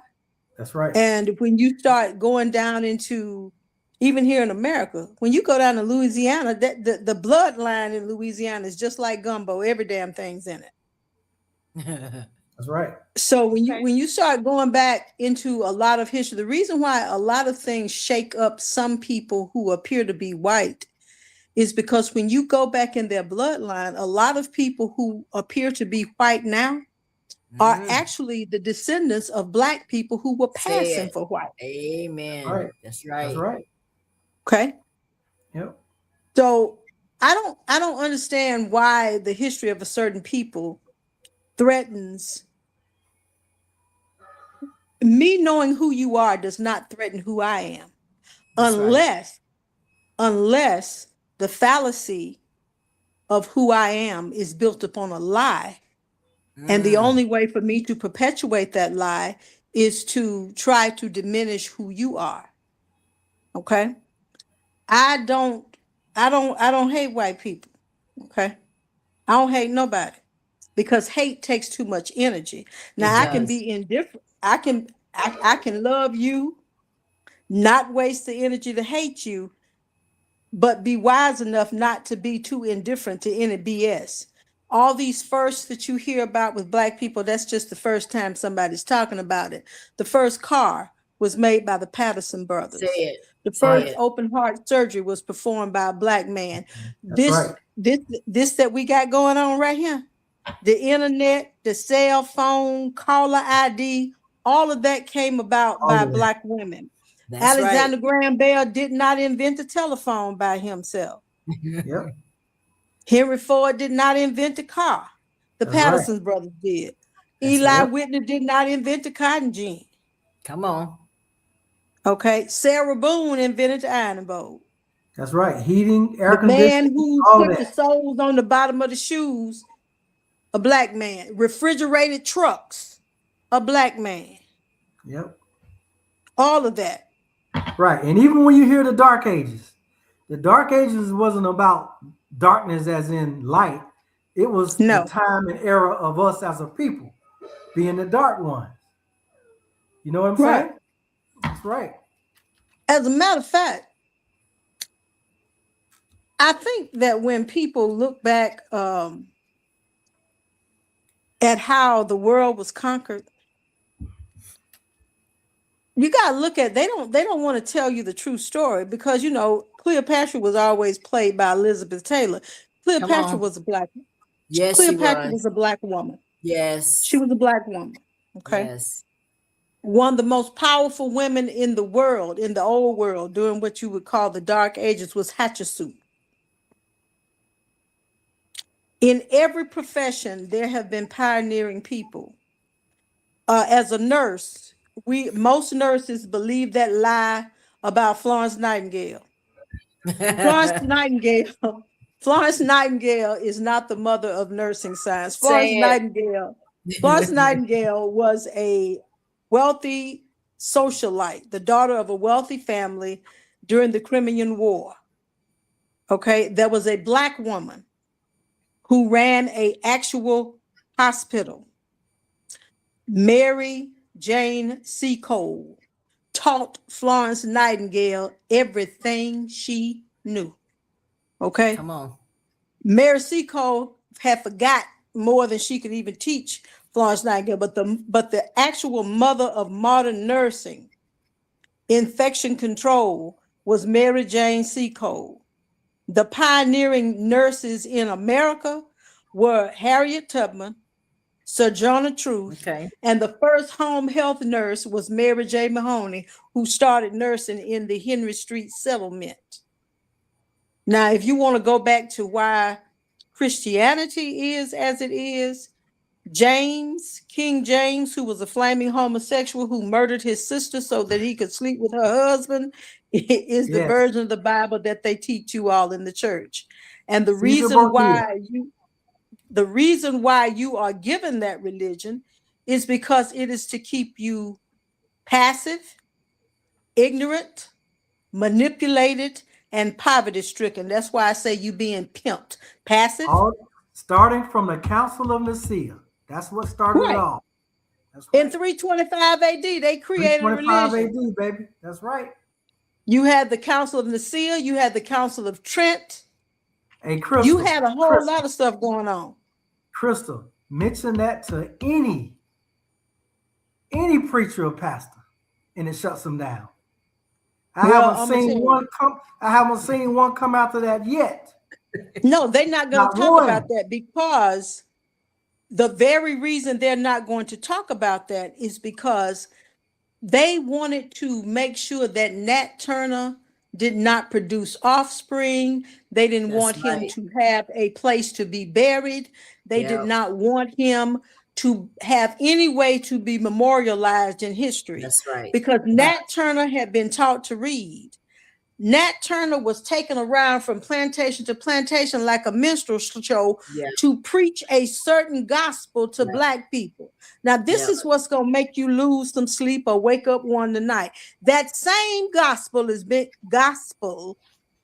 That same so-called good news is the same thing that you getting every Sunday, right before they go into their asthma attack. Right when they go to sounding like they need that inhaler, and the only thing you leave there with was that he got up early Sunday morning. Now let me tell you something. And that's the only thing they tell you is early. I call them motivational speakers, Crystal. Okay, now once y'all get through having that emotional pep rally, he go home to his big house in the suburbs. You go home to your rented flat, catch the bus, you in a prayer bucket, you pray it crank up, pray that it cut off. And see, y'all ain't got, once I found out that the God that they would get, I asked the question, my granddaddy was a preacher for real. Because whatever question I asked my granddaddy, he would guide me to find the answer, and then he would explain it to me. Okay. The first question I asked was, white folk go to church, get out in an hour. They got every damn thing. White folk, black folk go to church, stay in church all day. They ain't got a damn thing. Black folk and white folk ain't got the same God. I said that when I was a little girl. So me Sound being nosy, like my mom. I used to read. Okay. When I found out that it's a sin to be old and broke, it's a sin to die and don't leave your children. And see, they don't never preach to y'all about a good man leaves an inheritance to his children and his children. Oh, wow. And when they have Women's Day, all they talk about who can find a virtuous woman. Read that whole scripture. That woman wasn't broke. That woman considered a field and buy it. Yes. So when I read it, I said, well, if you consider a field and you buy it, that means you're looking at real estate. You got to have some money or you got to have some credit. And when I left up out of Monroe, after I recovered from a divorce, baby, I did like Scarlett O'Hara. I said, if God is my witness, I would never be broke again. The one scripture that you never hear no Negro preacher preaching in church is Deuteronomy 8:18. They tell y'all to sow a seed. You ain't gonna get nothing from a sold seed but an empty pocket. The Bible says God gives you power to get wealth. Ask him how to get wealth and he'll give it to you. He did it for Solomon. But as long as you're taking your money to the preacher. The Levite, all that stuff they telling y'all, Malachi 3:10, all of that right there. When it said, will a man rob God? The preacher won't tell you that. And I don't care who it is. He wasn't talking to the people. He was talking to the priests. That's right. He was asking them why they was robbing God, why they were not taking what was being brought into the storehouse and using it for the people. And you can bring any preacher from Monroe if they ain't scared. Because see me, I can't deal with a passive church and I can't sit up under no punk ass preacher. Say it. So, and use a punk ass preacher. If you preaching to all your people, don't come telling me no bullshit about I got to die before I live good. I got to die. The only time I'm gonna lay down in something comfortable is when it's a damn casket. You allow they selling 1,000 thread count Egyptian cotton sheets right now. Believe that. And you ain't dead.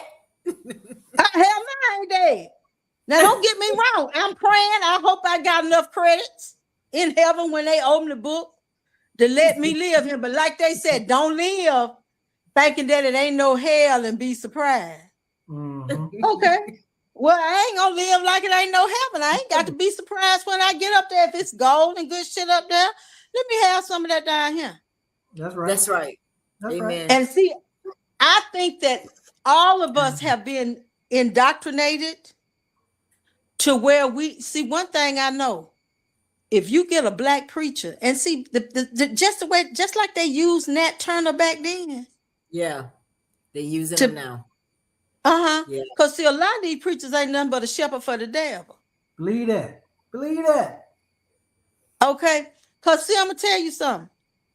If I go to any church, first of all, if I go to a church and it's sitting in the middle of a ragged ass, dilapidated ass, run down, ghetto, drug crime infested, what kind of God you got? God made the whole world in 7 days.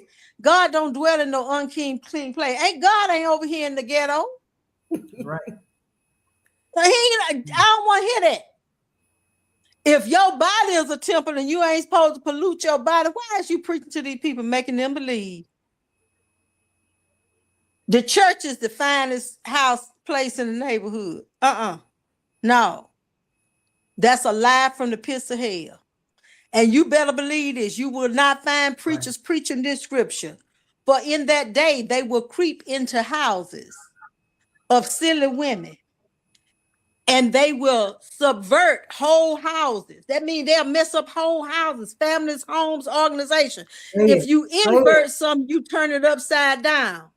If you invert something, you turn it upside down. If you pervert something, you twist it. When you read the word of God, when you subvert something, it means it knocking off its whole foundation. They knocking whole houses off the foundation, whole households in the foundation. That's why you don't find nobody in church but old men, the preacher, and homosexual men. Hello. Where's all the straight men in church? and full Why of ain't no women. black men going to Full of church? You know women. why black Full of men women. don't go to church? You know Why? why black men don't go to church? Why? Gang recognize gang. Hello. It's funny you said that, Crystal, about 20 years ago. Maybe not that long, but close to 20 years ago. Every visiting church that I went to, I had at least 3 or 4 people questioning me, what church do you pastor? Mm. And the preacher would me, and the preacher would Yeah. watch me and somehow find his way to me to get my story. Yes. Ask God, what was that? What was that? Well, And see, it was just revealed to me of who I am as a person. Wow. first of all, some of that might have been, honestly, you may have upon you a certain mantle or a certain aura of a blessed, aware person.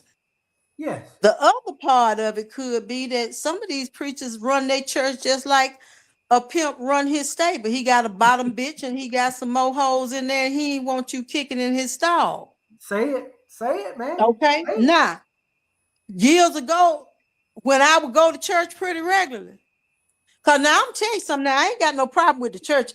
The church that it is now, I got a problem with it. The church that we came up in, that church is gone. Yeah, That's the church they I gone. love. That's the church I miss. Yes. But Yes. now, don't get me wrong.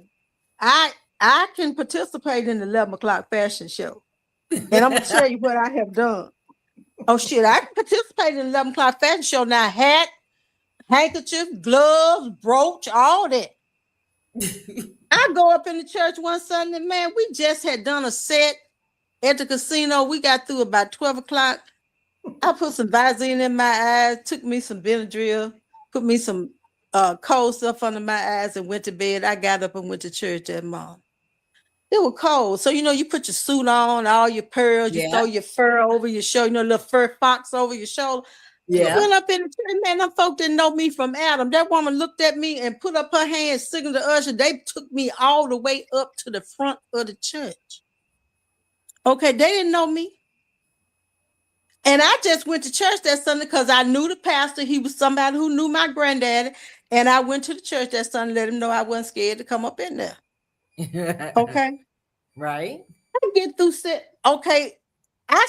Whenever I go to church, I always wear a very nice diamond band on the third finger of my left hand. Because, baby, let me tell you something.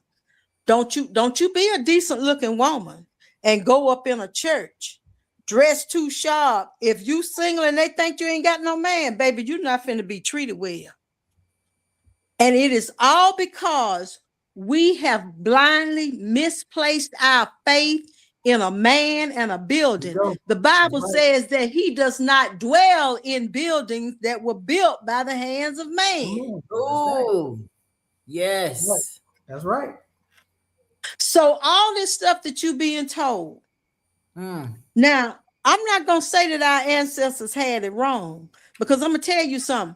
When them mothers was moaning over in that corner, when them deacons was praying them real prayers, folks wasn't breaking in their neighbor's house. Everybody wasn't strung out on dope.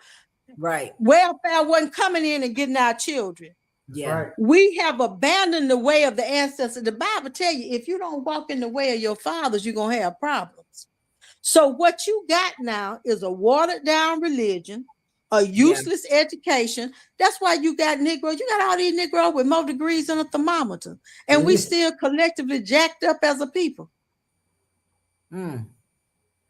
Now, they still can't tell me I'm crazy, but I'm going to tell you something. When I sought to know God for real, and see, I'm going to tell you something, we can talk about we kings and queens, we can talk about we all that, but don't no black folks want to talk about how much we are like the children of Israel. As soon as God got our black ass out the wilderness, we started worshiping everything but him. Yep. Yeah. Amen. Right. That's real. That's right. Okay. Right. You had a 40-year period, just like them folk was in the wilderness, when we were marching and praying and going on. Everything everything. You know, we were going to church. We was all one people. Y'all marched through my town. I meet y'all at the road, give y'all some food and everything. Oh God, we thought we got it. We thought that when we thought in the 70s, when we thought we had integrated, you didn't integrate, baby. You pseudo assimilated. That's right. We forgot the God of our father.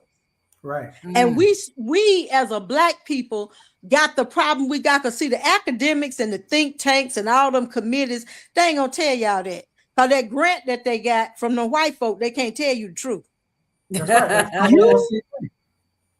You forgot the God that brought you out of the wilderness. Come and on. that is why we take on, we are an idolatrous people. We worship everybody but God. We worship athletes. We worship rappers. Yeah. We worship strippers. We worship hoes. We worship entertainers. And when you go to church, you don't never hear a Negro coming out talking about what does say the Lord. They always talking about what their pastor said.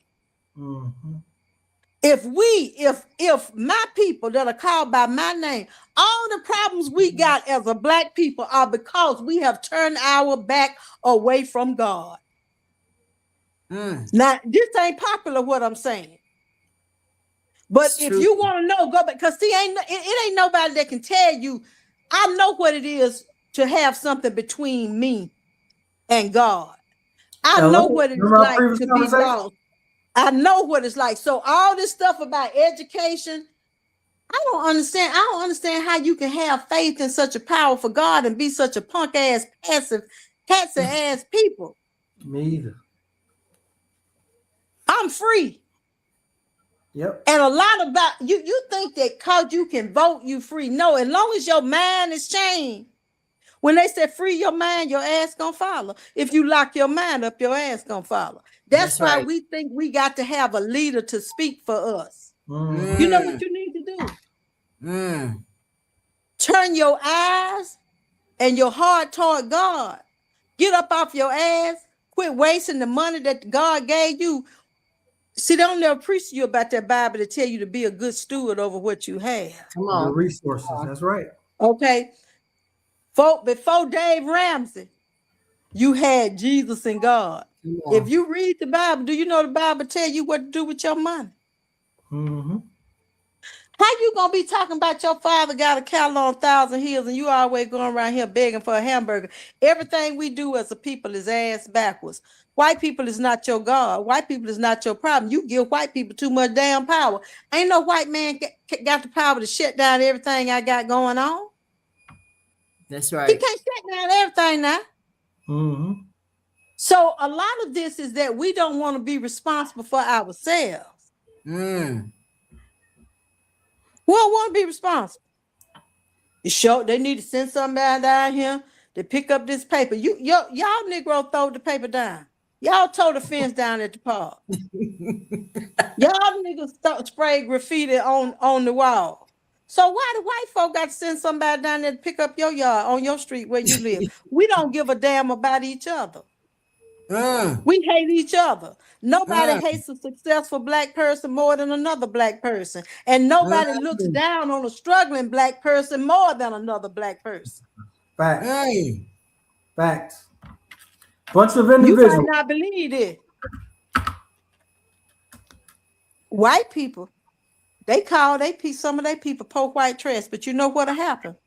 If one of them white folks sincere and they got some grit, if they got the grit to get up out that trailer park, one of them rich white folks will have the grace to give them the supplies and the resources they need to do it.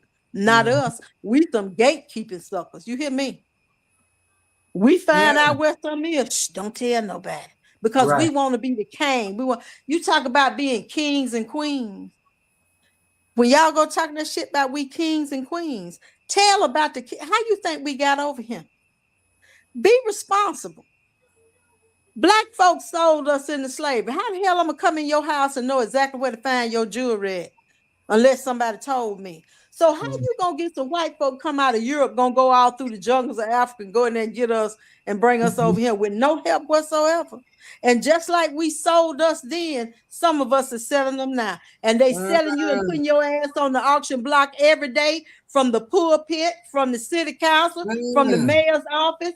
in the House of Representatives, in the legislature, in Congress. That's right. Your color ain't always your kind. Quit depending on people to save you. Ain't no savior but Jesus. And you better make sure you praying to the nappy-headed one.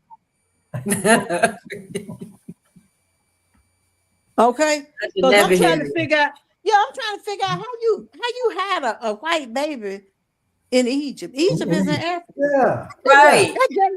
That's just like me kidnapping a white child and thinking I'm gonna hide him down in Palm View Heights. Ain't gonna have no white baby down in Palm View Heights. Right. So we accept. Well, that's what they said. Start talking to some really. If you really want to hear, just listen to what you say when you be talking. Well, that's what they say. Who is they? Who is they? Right. Mhm. We don't want to be responsible. Now, this man you got on this show right here, he might not know it.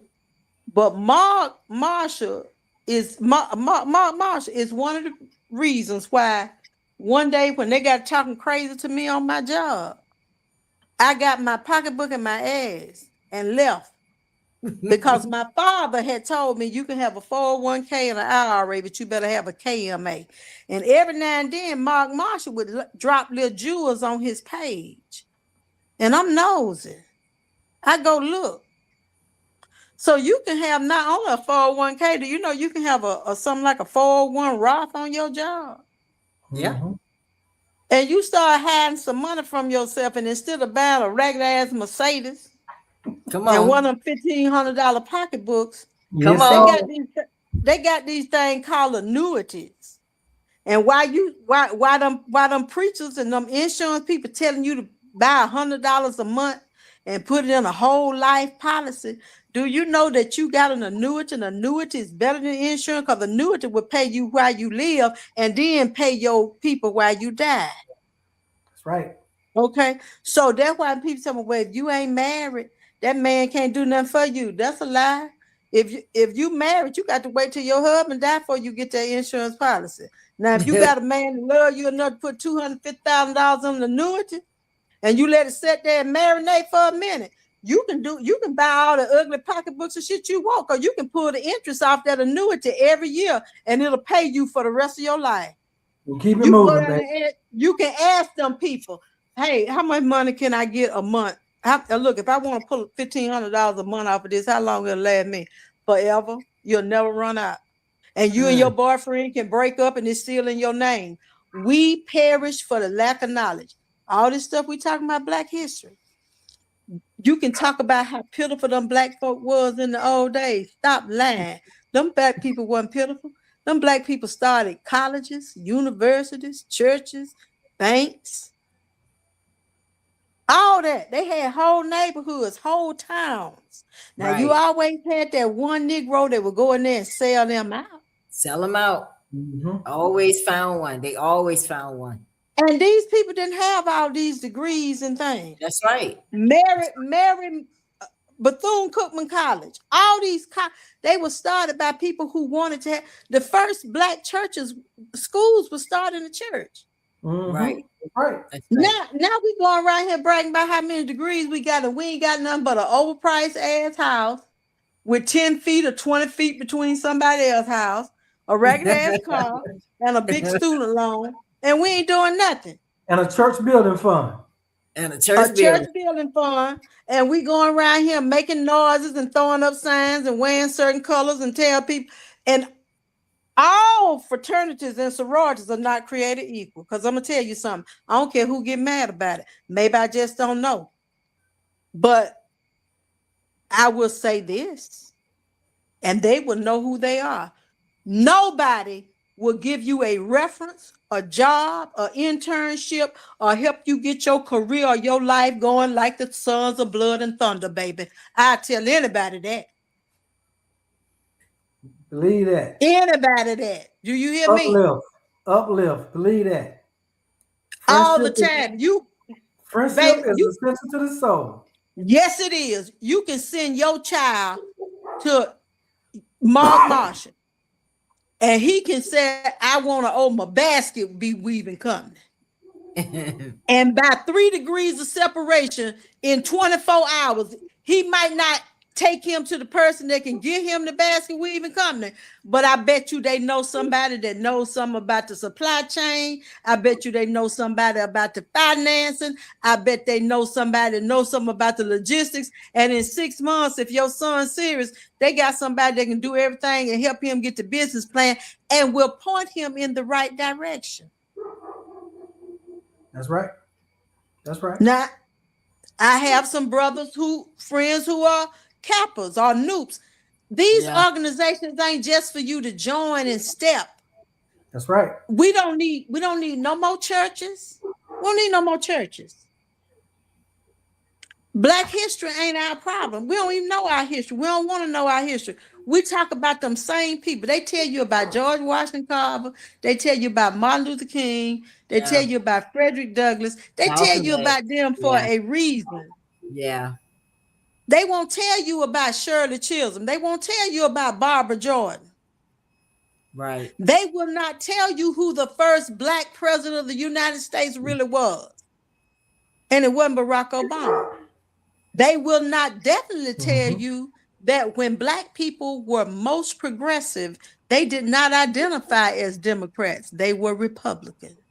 That's right. Republicans. It's true. That's right. Yep. But the problem is, No doubt. let's stop talking about what white folk do.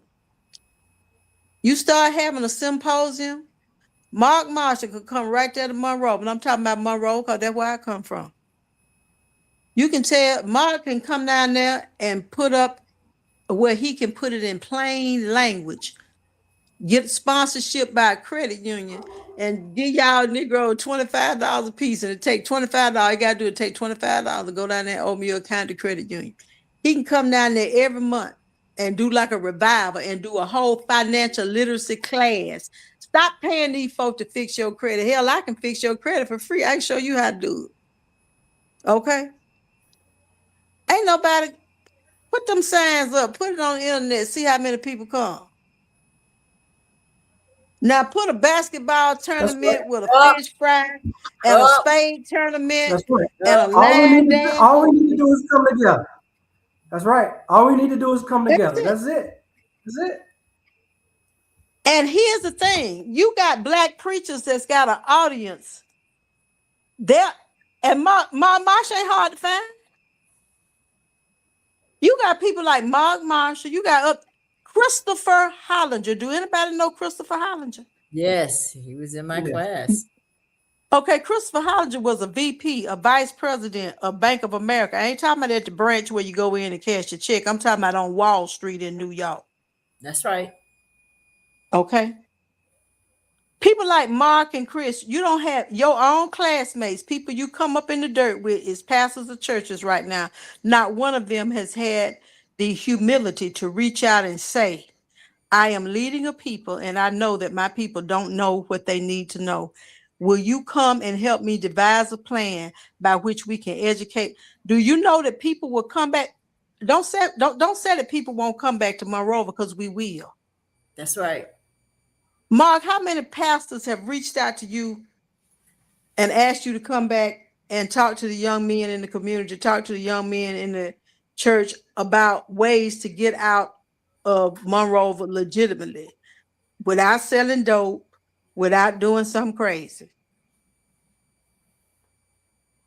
I know, now.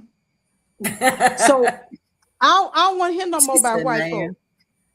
I do not get mad with white folk for being white folk. When you go in a Chinese restaurant, you don't see nobody working there but Chinese people. You can't get mad with them damn folk. That's their shit. They can do what they want to do with it. You cannot get mad when you go into the Mexican restaurant and SA and Maria them is working. You need to get you a restaurant that sells something other than chicken wings and catfish nuggets and hire your people. Right. We don't need no more beauty shop. We don't need no more barber shop. We don't need no more chicken wing shack. We don't need no more clubs. We need businesses that generate income and jobs. Right. And it's possible. But we do not, we don't want to listen. We want to party. We want to have a good time. We want to get sharp. We want to line dance. We want to flex and flodge. We really don't. And if you go back and look at how the people of Israel, how the children of Israel acted in the wilderness, and that's all your answers as to all the Black history that you need. They wandered around for 40 damn years on a journey that wasn't supposed to take but a few days because they hard-headed. They started listening to everybody but God, and that's what we've done. Ain't no use to put no lie about it. And quit lying to ourselves. You want to be poor? You want to be rich? Stop doing dumb shit with your money. You want to get free? It takes discipline. And we want to listen to all these talking heads. Go back and talk to some of them old folk. When you forget your ancestors and you forget the God that brought you over, you doomed to fail. It never fails. Right. The first Black history book is the Bible. Cush and all them were Black folk.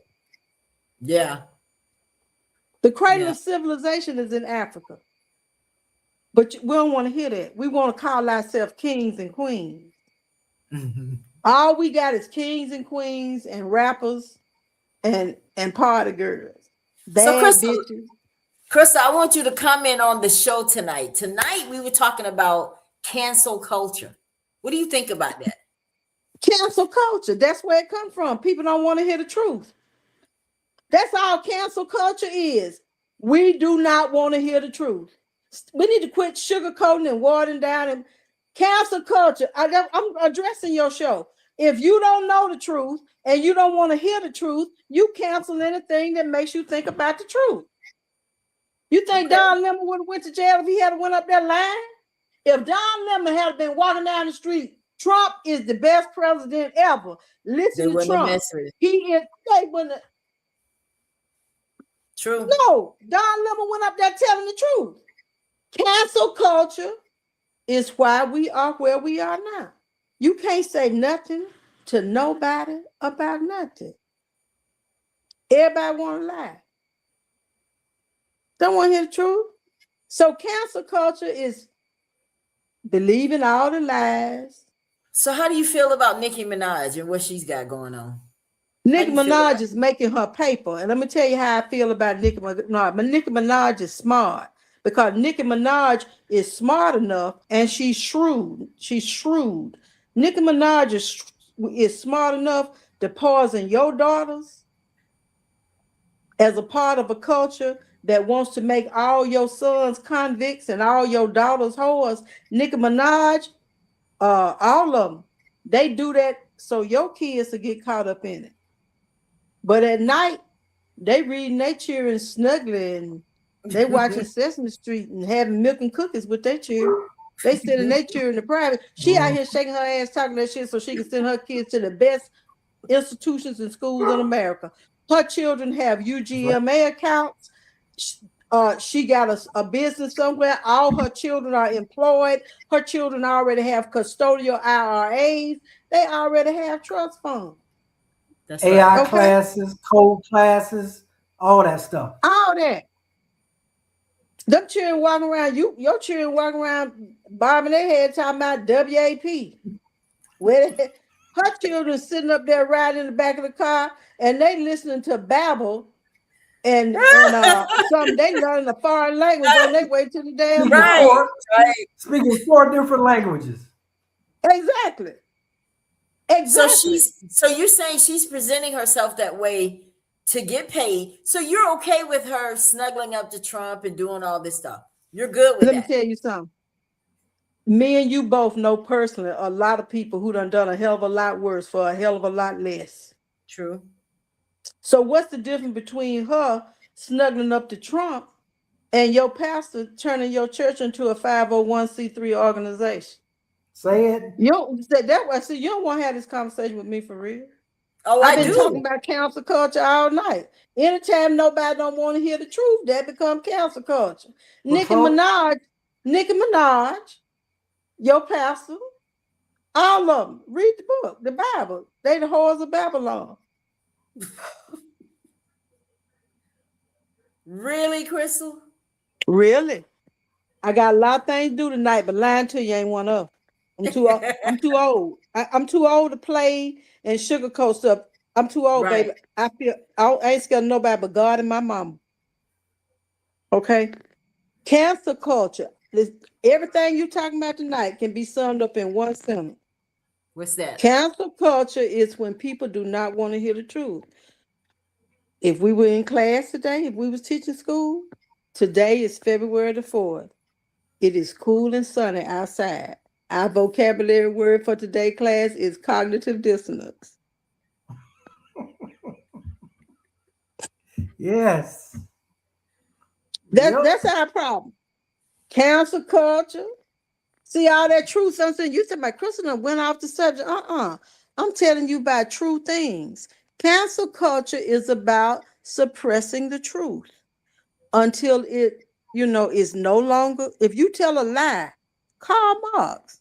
If you tell a lie long enough, loud enough, and often enough, people will believe it. That's right. It's more interesting than the truth. It's more Absolutely. interesting You than the tell truth. people a lie. They love that. Yep. Okay. If I sit up here right now and tell people I'm finna go to bed, I was in the tub and I'm finna go to bed. And if I tell people I worked hard, I rebuilt my life, I took wise advice from people who didn't know I was listening. It took some discipline. Right.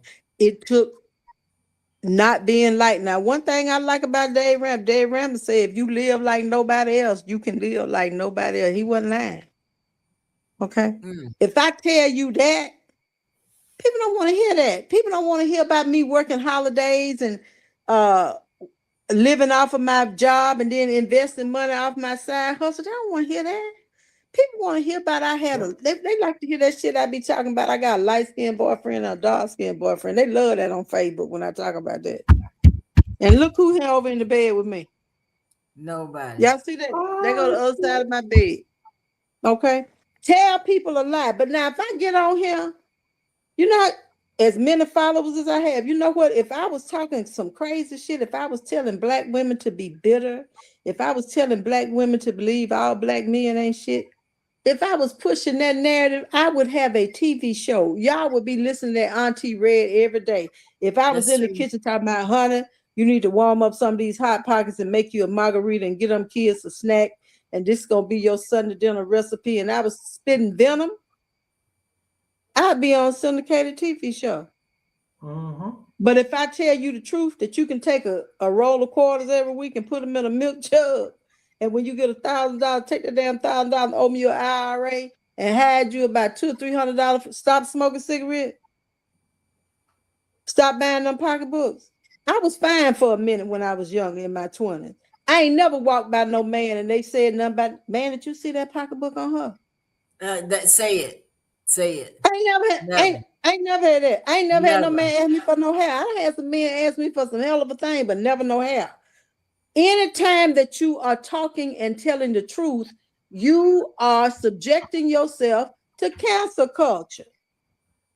Well, Chris, why you think you got all these big old mega churches and all that? What? But Chris, why do we see the truth, hear the truth, and even can catch the vibe of knowing the truth, but as a people still look toward the lie? Because the truth. We having a conversation right now. Truth, we having a conversation right now that a lot of people can't have. What? Not even comfortable having it. Okay, let me tell you something about a lie. If I tell you a lie, man, you can chase that lie for 100 years, and the lie will change every time you hear it from a different person. Okay, and the lie keeps evolving. So the lie changes, so you don't have to change. But you will never in your life come in contact with the truth, sure enough, and leave there the same. The truth won't let you stay the same. That's why people don't want to hear the truth. You're not going to hear the truth, really hear the truth. And 5 years from now, you still doing the same thing you were doing. A few years ago, I went home to Monroe. I saw a lady I know. She looked at me. She said, Chris Tucker, you still crazy. I don't know why people think that, Crystal, because you're not crazy. Hey, that's a Well, compliment. the That's a first compliment. the first thing is one of the most important things that you need to know about me is that there's a vitamin that I take called Zero Fox every day. And once you take enough of that, you'll be all right. But I remember this lady asked me this, and this is something about the truth. This, I mean, it sounds funny, but I'm very serious. I'm telling you something to save your life.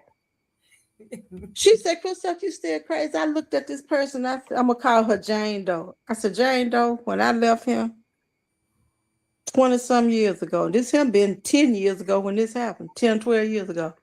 I said, when I left him, you was sitting on the porch with a comb stuck in your head, hollering at your children.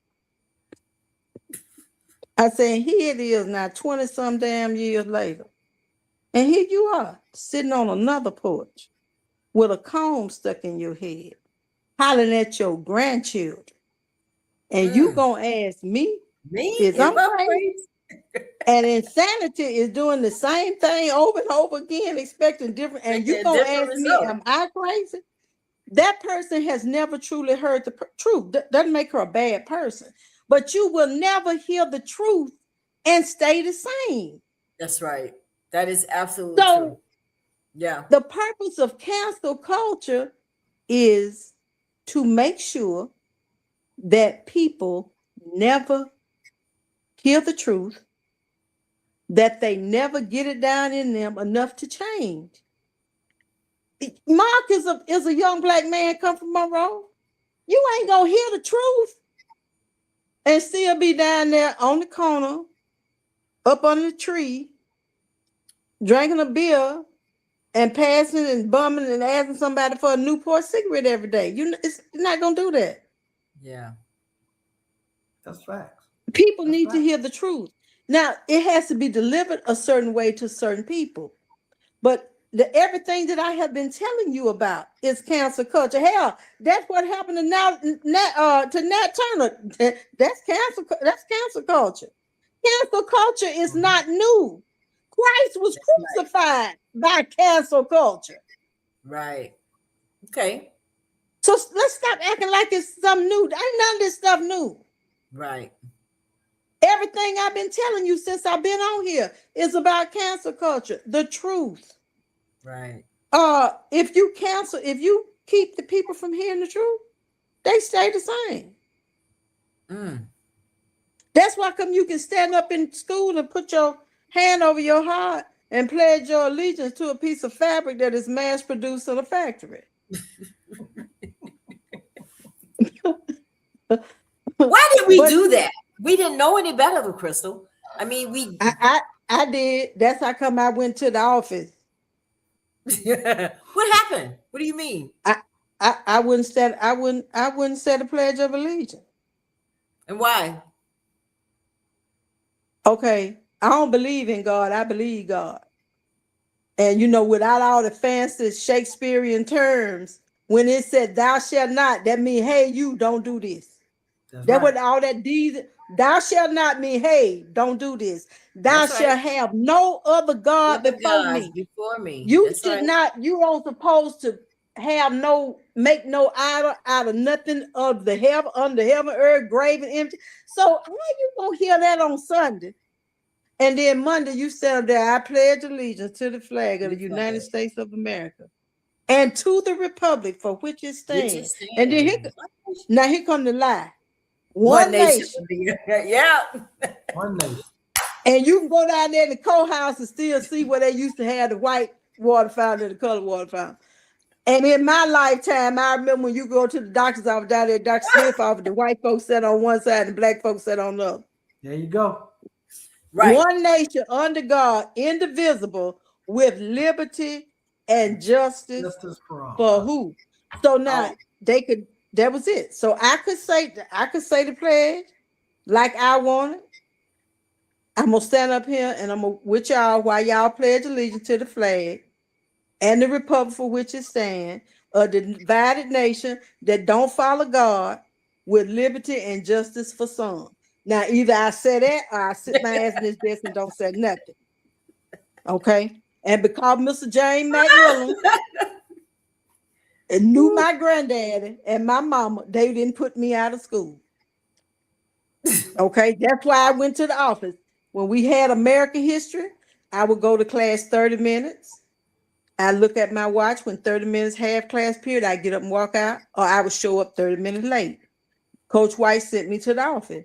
Mr. Andrews wanted to know, why is this happening? Y'all ain't telling but half the story. I don't need to be in never half the class. Ain't no black people in this book. Wow.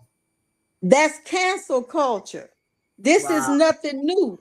People getting excited. Sit down and listen to your grandmama. Go back to when your grandmama and granddaddy be talking. Go back when you overhear some stuff you ain't really had no business hearing. That's cancel culture. Wow.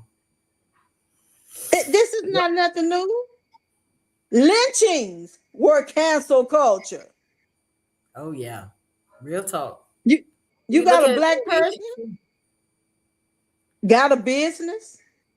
It might be segregated, but he doing good. He's selling groceries to the black people, and he getting them organized, and they sending kids to college, and he getting them organized where they can vote. They go and hang him up from a tree. That's a chilling effect. That's the cancel culture. Look up the word or the phrase chilling effect. It is an action that is done to stop people from doing certain things. That's all cancel culture is. Right. This ain't new. Good point. Good point. It ain't new. Everything I've been talking to you about, I've been watching your show. You know what cancel culture is. Why you ain't doing no broadcasting? And why they ain't sending you, getting you no chance to come and broadcast live from Bethel Church or when anything going on in Monroe? I've been canceled. You have been canceled. That is cancel culture. Okay. Okay. Why is it that you have not been invited, or none of us have been invited to do a symposium on domestic violence? And right now, the most dangerous thing to a black woman in Monroe is a black man, because all the black women I know in my lifetime that's been murdered in Monroe have been murdered by men. Facts. Domestic violence is real, but you can't stand up there and talk about that, because you know why? A lot of preachers and deacons is beating their wives. That's right. And cancel culture does not just cancel truth when it is spoken. Cancel culture also makes sure that certain things are never said and never heard. Right. Unspoken truth. That's right. That's right. Amen. That's good. That's good. That's good. Well, guys, we're going to get out of here. Crystal, I knew it. When I saw you, I was like, Crystal is up. When you coming back, Crystal? When you coming back? Mark wants you back. Mark wants you back. When you coming back? You know what? We need to go home and have a live forum. Okay. Okay. To talk about. Let me tell you the truth, just the truth, an open forum about anything anybody want to talk about. But I'm tell you now, why. when we start talking about the church, you know they're gonna shut us down, Crystal. No, they can't shut me down, because you know what? I'm gonna tell you something. I'm gonna tell you something about that. And when I tell you this, I'm finna give you the cure for cancel culture. I'm finna tell you something God love. The Bible said you render unto Caesar what is Caesar. You render unto God what is God, right? Mm-hmm. Okay, Caesar do what they want to do with theirs over there. And then you give God what's his. And then you do what's yours. You know how come cancel culture is so powerful? Because cancel culture's vehicle, the motor that turn the wheels of cancel culture, is money. If you had as much money, okay, if I'm saying something and you want to cancel me, and you got $1 million or $5 million to put behind canceling me, they won't hear from me no more. They can't cancel Don Lemon because Don Lemon got a little money. Don Lemon went over to YouTube. He took his shit over YouTube. And Don Lemon got a big following on YouTube. Don Lemon got a KMA account. You know, you got an IRA, you got a 401k, but he had a KMA account. You know what a KMA account is? Yes, indeed. It's a kiss my ass account. My daddy told me start you one. That way, I was like KMA. I know a lot of it, but I've never heard of KMA. Kiss. I'm familiar with it. I'm familiar with it. That way, you don't have to stay nowhere where you're not treating right. A job, a man, a situation, a contract, or nothing. So when you really want to look at cancel culture, it's always been here. Cancel culture is the motor that turns the wheels. Money turns the wheel. Money greases the wheel. If I got enough money, you can't cancel me. See, the church ain't gonna have no crusade and nothing and go out there in the street and talk to people. They, they open that one day a week. They got business out. They open that one day a week on Sunday from 9 to 1, and they do. Now, if I come down, me and some people come down there to Monroe, or go in the end of town, and we got us a band, we giving away free food, we making them people feel good, and then we come out every day for about a week, and we give them some information, then put the QR code up there where they can scan, and we keep on doing that. Think about the most stupid song. You remember that song, Baby Shark, Baby Shark? That was a stupid song. But they kept on playing that sucker, and after a while, it was in everybody's ears and coming out of everybody's mouth. True. You know why? Because there was enough money behind it to market that song. Cancel culture got a lot of money. If what's right, it's a lot of money. So the whole thing we talking about, cancel culture always been here. Cancel culture gonna always be here. Ain't but two things that can shut cancel culture down: truth and money. All right. Well, Crystal, when are you coming back? I'll be back tomorrow. I ain't got nothing on my schedule tomorrow. Tomorrow? All right. What are we going to talk about tomorrow night? You know what we need to talk about? What we need to talk about? Let's do it. We need to talk about why we don't like each other. Why black folks act so ugly to each other? Why we, what is it historically?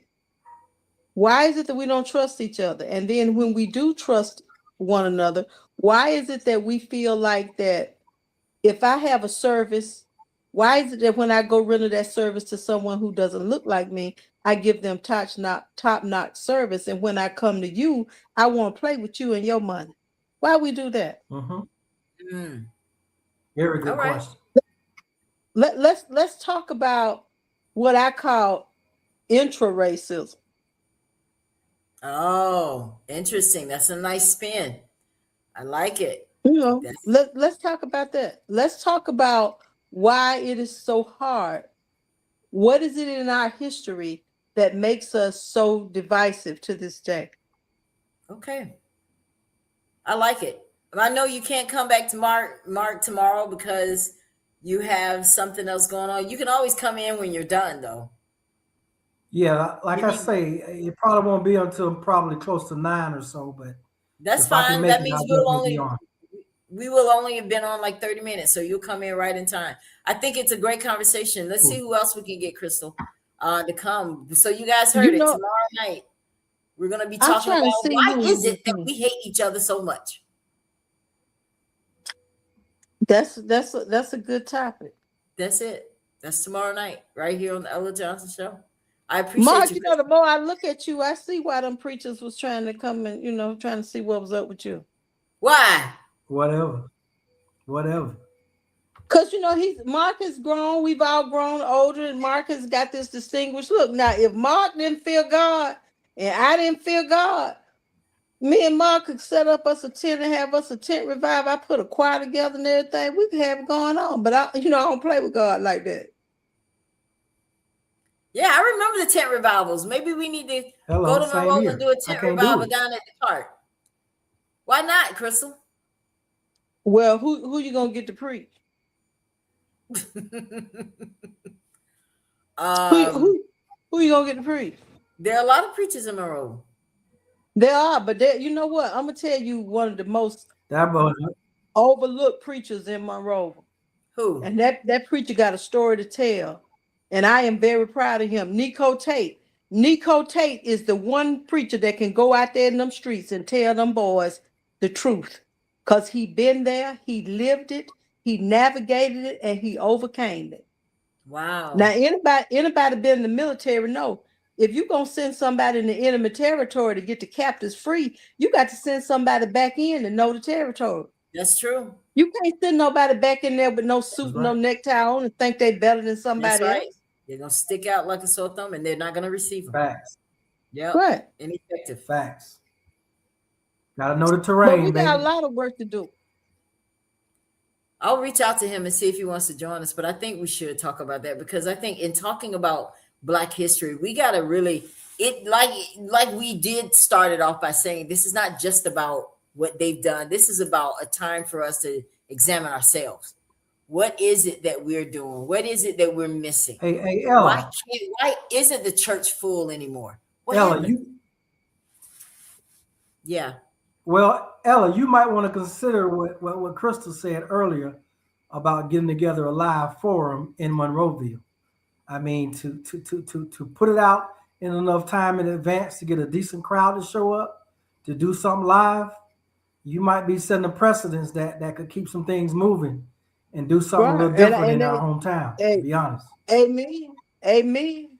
And you know And they're it's gonna not want to part church us. So if I oriented. have to bring the band, you know what I'm saying so what? Would you it's not say church oriented. So I'm saying it wouldn't be church oriented. It would be something whereas you got a full latitude and a plateau to speak directly to the people and keep that truth thing about it throughout the whole process. You know what I'm saying? You wouldn't be handicapped in regards to what you can talk about. Because see, I like it's hard for somebody to put you outdoors. That's right. That's hard to do, right, Crystal? No, You can't put me outside. I'm already outside. Yeah. Right. Now you can tell me to go home, but you can't put me outdoors. But I know it definitely wouldn't be well received. I've already been called an outside agitator in my home. And Crystal, this is real. It wasn't somebody white that called me that. I know that surprises you. No, it don't surprise me because I'm gonna tell you this right here. When you get ready to have this forum and you decide you want to have a community forum, not just for Black people, but for for this city. Because I'm gonna tell you something, there's something going on in our home city. People going around there robbing, slashing people's throats. Do you know somebody robbed somebody yesterday and slashed somebody's throat? No, I didn't hear about that one yet. Yeah. Oh. There's no, you talking about cancel culture. Now why don't you do this? Cancel culture go both ways. You can cancel some bad stuff just like you can cancel some good stuff. Mm-hmm. But now I can help you draw a crowd. Now if you get you somebody to donate you some fish and you give away some hot fish sandwiches and get somebody down there, go on, let them shake the butt booties a little bit. Have a party and then then have they can come on now. You got to, that's how it work now. I know. That's right. They have some local entertainment that I think would be open to coming. Yeah. That's right. Exactly. And then you have the information there for them. And then you commit to we do it every 3 months. After a while, people start looking for it. Especially they know they're gonna have a live band. They're gonna get to dance and line dance, put their boots on the ground.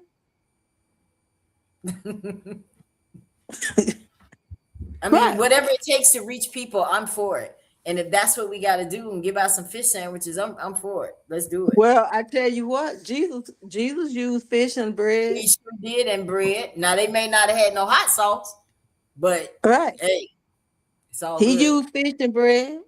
And he said, Paul said, I became all things to all men that I might win them. I'm all salvation. Salvation ain't just about church. Salvation is about salvaging, changing your whole life. And you cannot expect the people who have not yet heard the truth. Yeah. Who believe that living in poverty is their existence and they have accepted that is a lie. That's a lie. And cancel culture is all about lies. If it wasn't going to liberate or help nobody, they wouldn't be trying to stop it. So that's all it is. Cancel culture is because we allow it. We allow it. Well, Crystal, I'm so glad that you came in because I know you're tired and you've had a long day. and you, even in your Yeah. pajamas, bless your heart, you said, let me go see what else talking about Right. over there. Because most of the people that are listening to your show, they know me.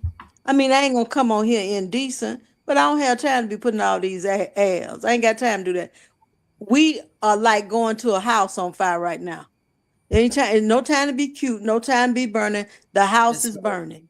The house is burning. Amen. And Martin Luther King told you about cancel culture. That's why he Yep. died. That's why they killed him. They were trying to cancel him. Now, you really want to have some fun? Guess who helped them kill Martin Luther King? We did. And they were ministers of the gospel and Yeah. pastors of churches. Okay? That's the Because part Martin nobody Luther wants to King, hear, but Yep. that's real And talk. no, they don't want to hear that. When No, they'll that's tell real. you that they love to tell you, I have a dream and I seen the mountaintop. They don't tell you about that speech where Martin Luther King said, I fear I have led my people into a So a burning house. burning bill. Yeah. Yeah, it's So true. all of Yeah. this is about cancel culture. You can't talk about Black history. You cannot talk about the significance of having a true faith or knowing the truth about your faith. You can't talk about the truth, period, and it not address cancel culture. Right. Because what happens if cancel culture does not get the momentum, or if the truth stops it? What happens is they won't be able to trick as many people. Right. Okay. Right. Mhm. Imagine what happens. You ever seen a little cartoon where people sitting there and the game board is on their laps and the line above it said, if we all stand up, the game is over? Mm. Okay. The lies serve a certain group of people. It keeps them wealthy for generations.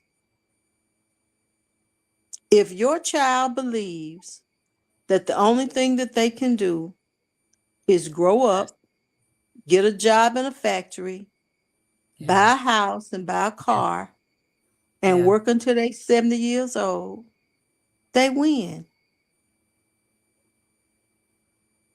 If all the lies are never questioned or challenged, everything stays the same.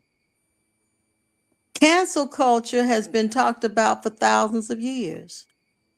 That's why the scriptures said, my people perish for lack of knowledge. That's so true. It's so true. Okay. And when Jesus said, I came that you might have life and have it more abundantly, those who were not ready for that, those who did not want to lose control, those who wanted the status quo to stay like it was, tried to cancel him. So everything I said from the time I opened my mouth addresses cancel culture, because it is about suppressing the truth, perpetuating a lie, and keeping people in the dark. That's good. I think, and on that note, I mean, you came in and just kind of revitalized everything and gave us a whole new perspective on cancel culture, and I appreciate that. I always do. I can never repay you, Crystal, for all the things that you've done and still Oh continue to man, do for us. And I I ain't doing can, nothing. I appreciate you. I ain't doing nothing but what people always know me to do. Oh God, you ask Crystal, you better be ready, because she gonna have something to say. And But I love it. I want I people love to it. know, I want people to know that I'm not saying we have all the answers. Right. And I'm not trying to get them to believe what I believe. Right. But if you have a conversation and a person leaves there just thinking,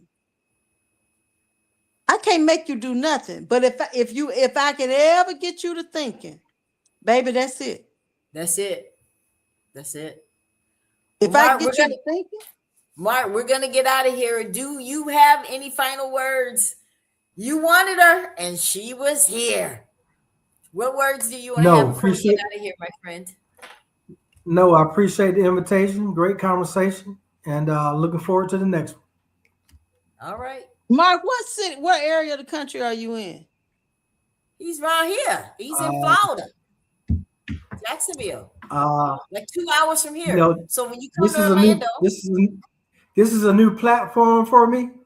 I don't want everybody to know that, so I'll send you a oh, text. okay. Well, I'm in the same Okay, place I was in the last time we had a look, conversation. I understand. Cause listen here, people will show up at your door now.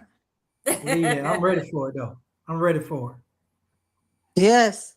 Well, Ella, Mark, I must go and put my retinol and my hyaluronic acid, whichever one is on my little card I'm supposed to put on my face tonight. Right?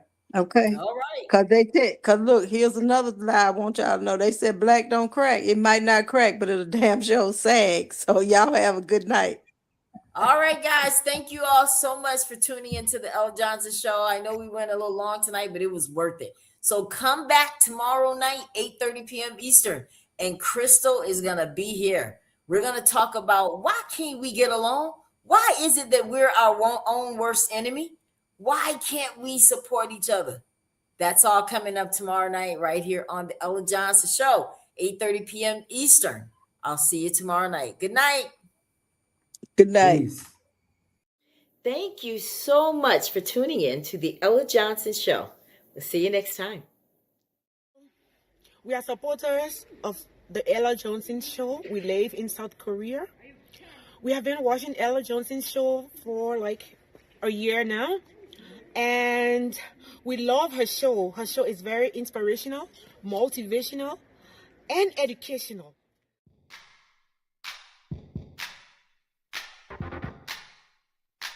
If you would like to be a guest on the Ella Johnson Show, send an email to theellajohnsonshow@gmail.com or send a text message to 407-334-6997.